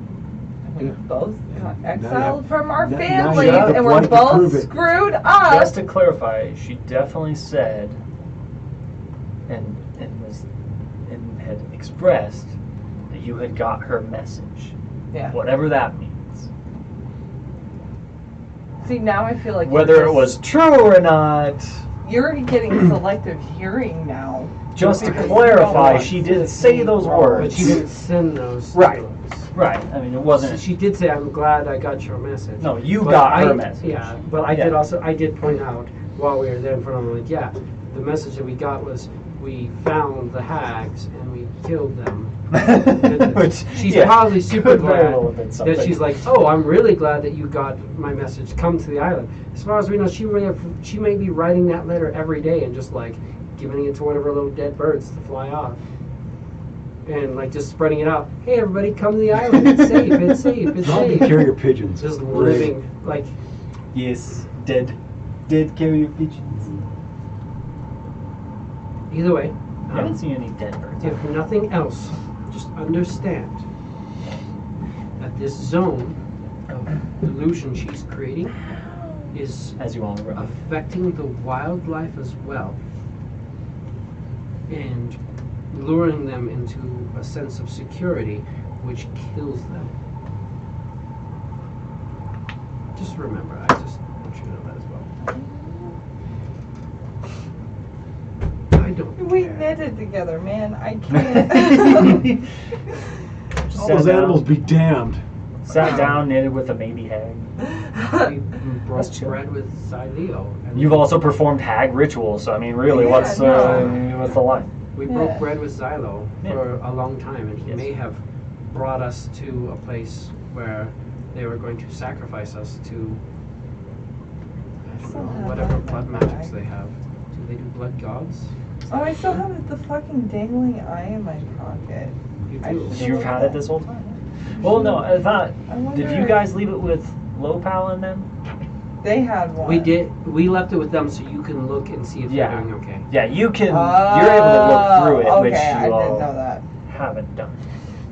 Oh, sure. I'll look through that now. Now that we're on topic Now of that my you're dangling rowing eye. your way? Okay, good. In theory, we did it so that we could check back every like little bit. Yeah, but I know. It's just hard when it's like no booting. Of course. Hard to recall all the deeds between sessions. Every time you look, they seem to be awake and well. They are just chilling on the wagon. It's very, very quiet. You can see more often than not, High Pal is just fucking checked out. Just as you would expect, just like slight like weave in his body.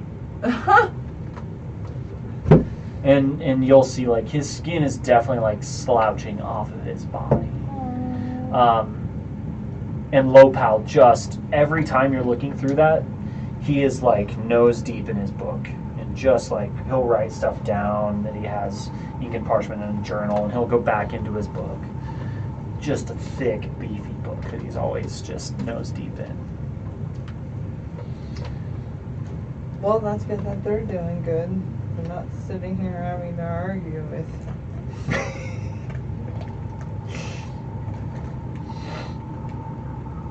You would make a great frying pan. I know that. If I ever need to. I'm not happy with you. Integrated blade mill. Would probably work well for frying foods. And also sustain you without the need of that. No need for frying things. No, I get it. Maybe I won't. You want her to be a friendly creature. That you want this exiled creature to be a kindred spirit. I understand. I rarely What like I don't people. understand is Okay. why. No, whatever. It's fine. We'll see where this shit goes. It's fine. It's okay. Just don't hurt her. Insight check. Last time I did this, we got stuck fighting in a little tiny hut. Deception. So I can't really say don't hurt something because I tend to fuck that one up all on my own. To be fair, the hobgoblin did hit you first. He Yeah, also but had a I fear knew of better. spiders. I knew better.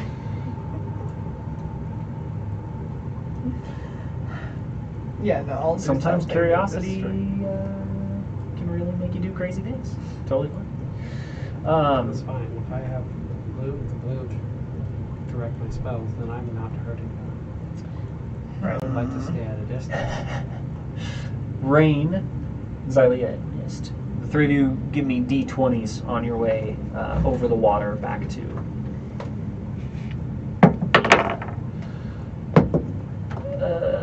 Other shore, main shore. 7. I am doing great. 4? 4? You said 7? Yeah, Alright. that's it. You continue cruising on towards the main shore, and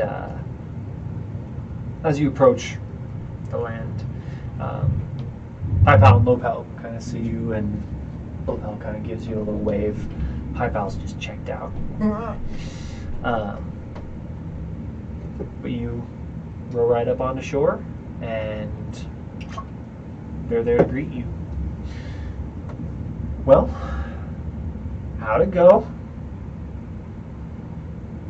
And High Pal like immediately was like, "Oh, hey guys," like, give you his little wave before just checking back in. Oh, been great. Didn't really get much information except for going to Crossroad and going to an asylum and potentially finding a young girl that might be of some help in the asylum. She is awake. No! Where is that fire? Are you okay? No! Meanwhile, Rain's over here just like, I don't know the fires, but I know exactly where my bugs are. yeah. We look like tweakers. That's the problem. It's starting to look pretty bad, yeah. For sure. Oh my god. We made it to the center. It was worse.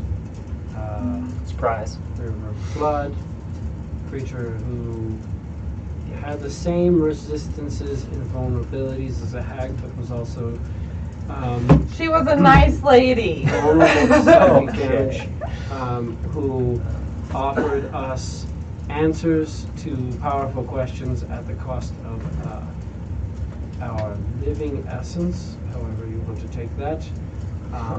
She traded us our living essence, just a bit of our time, as she referred to it.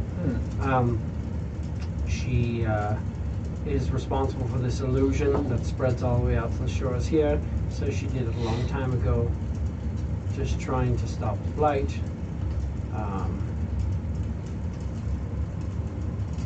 But they are both infected with Weave-Blight now. I'm going to highly inspect Lopal and see if he has anything happening. I also want to keep an eye on Reed too. As you finish saying that, he says, kind of sounds like a hag. Just sort of nonchalant. Clearly not a hag. Well then, I got along great with a hag. I want to be a hag when I grow up. I mean, clearly, you guys have already performed the ritual. You are a coven, it's just you're missing your third member. Weird how he has no way of seeing exactly where you are at all times either. He does. That was like one of the big points is he could then find us, but Yeah. that's fine. Yeah, give me investigation medicine check. Medicine intelligence 16. 16. And you have your monocle. Mm-hmm. Um, And I can even so that I can attune the monocle so that I can detect magic, and I will learn the makings on him if there's anything. Lopal has an enchantment on him. Also seems to be around his cranium. Seems like maybe this has been set a little deeper. Like he is somehow slightly more affected by whatever it is than these two, and hasn't said a fucking peep about it. Anything else you'd like to do with your investigation?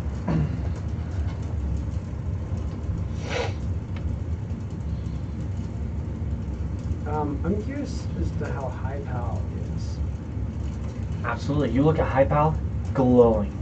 Just a fucking beacon. Matching in vibrancy to this book that Lopal's always kind of clutching and kind of hiding under his robes. But like necromancy, probably not the interesting enchantment. Very much necromancy.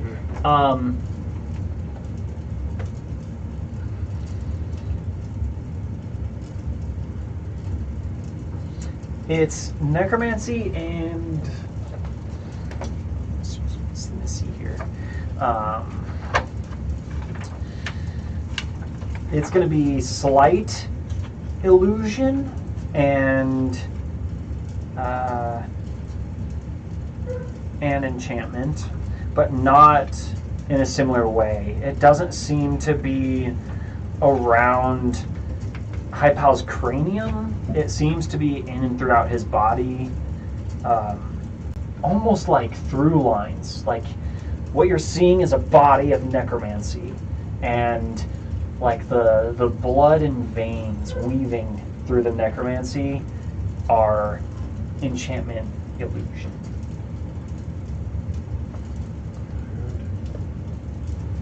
Just make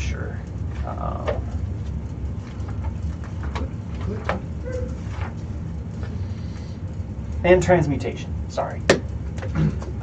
Transmutation, illusion, enchantment. Low power, you are also affected by the blight.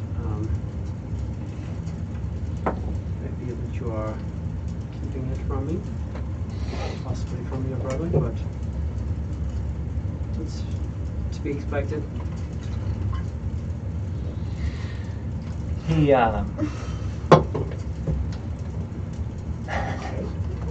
Yeah, no, I'm just not very bright.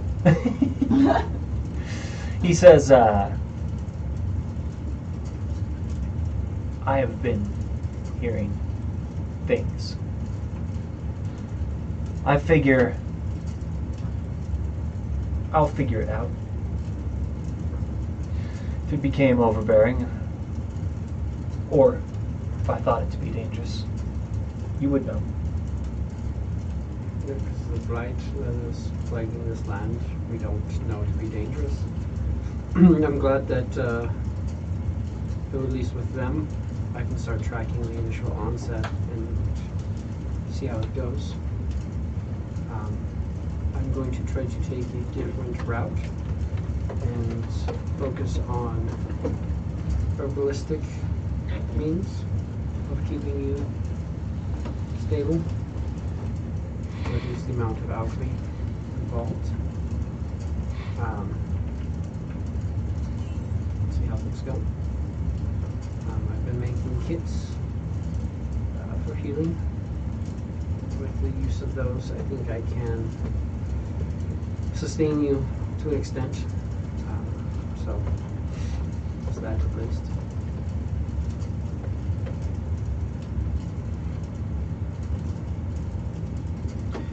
And with that, I think we can call it there.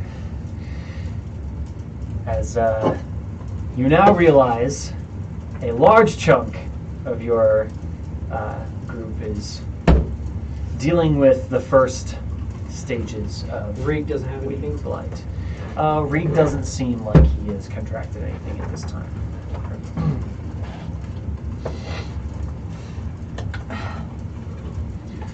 Fucking fire. You have also you hit your milestone. Awesome. You've interacted with what possibly was a hag. Most likely.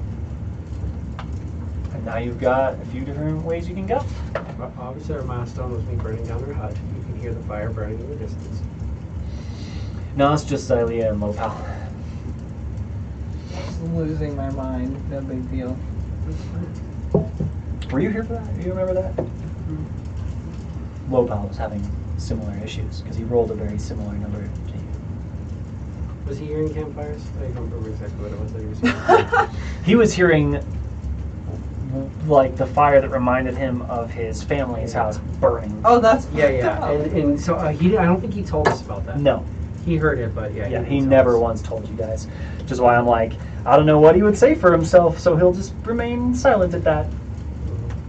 I have a fire that killed my brother before I reanimated him. The fire that murdered my family before I decided that this book, I'm just gonna take a peek. Yeah. Just gonna play around with it a little bit. Yeah. It's fine. But thank you all for an awesome session. I know there wasn't much combat, but I hope you still had a good time. It's good being back. I felt empty missing 2 weeks. It's fucking awesome to have you My here. And, tooth getting ripped out. you know, life things happen. We're very stoked for some Oceanbound tomorrow. Please join us, 5 o'clock sharp. We'll be here for some Oceanbound on the island of Drakengard as my buddy Mist here steps into the DM spot and rocks an awesome campaign like he does. So tune in, you don't want to miss it. Crazy shit's going down, as always. This is piracy. Just being piracy. on an island, having your boat upgraded, Yeah. figuring out what. Potentially trying to sever Trying to pacts find a crew. with your pack patrons as Warlock. It's, you know, no consequences to be had there. So come back in your news box. Lots of fun stuff.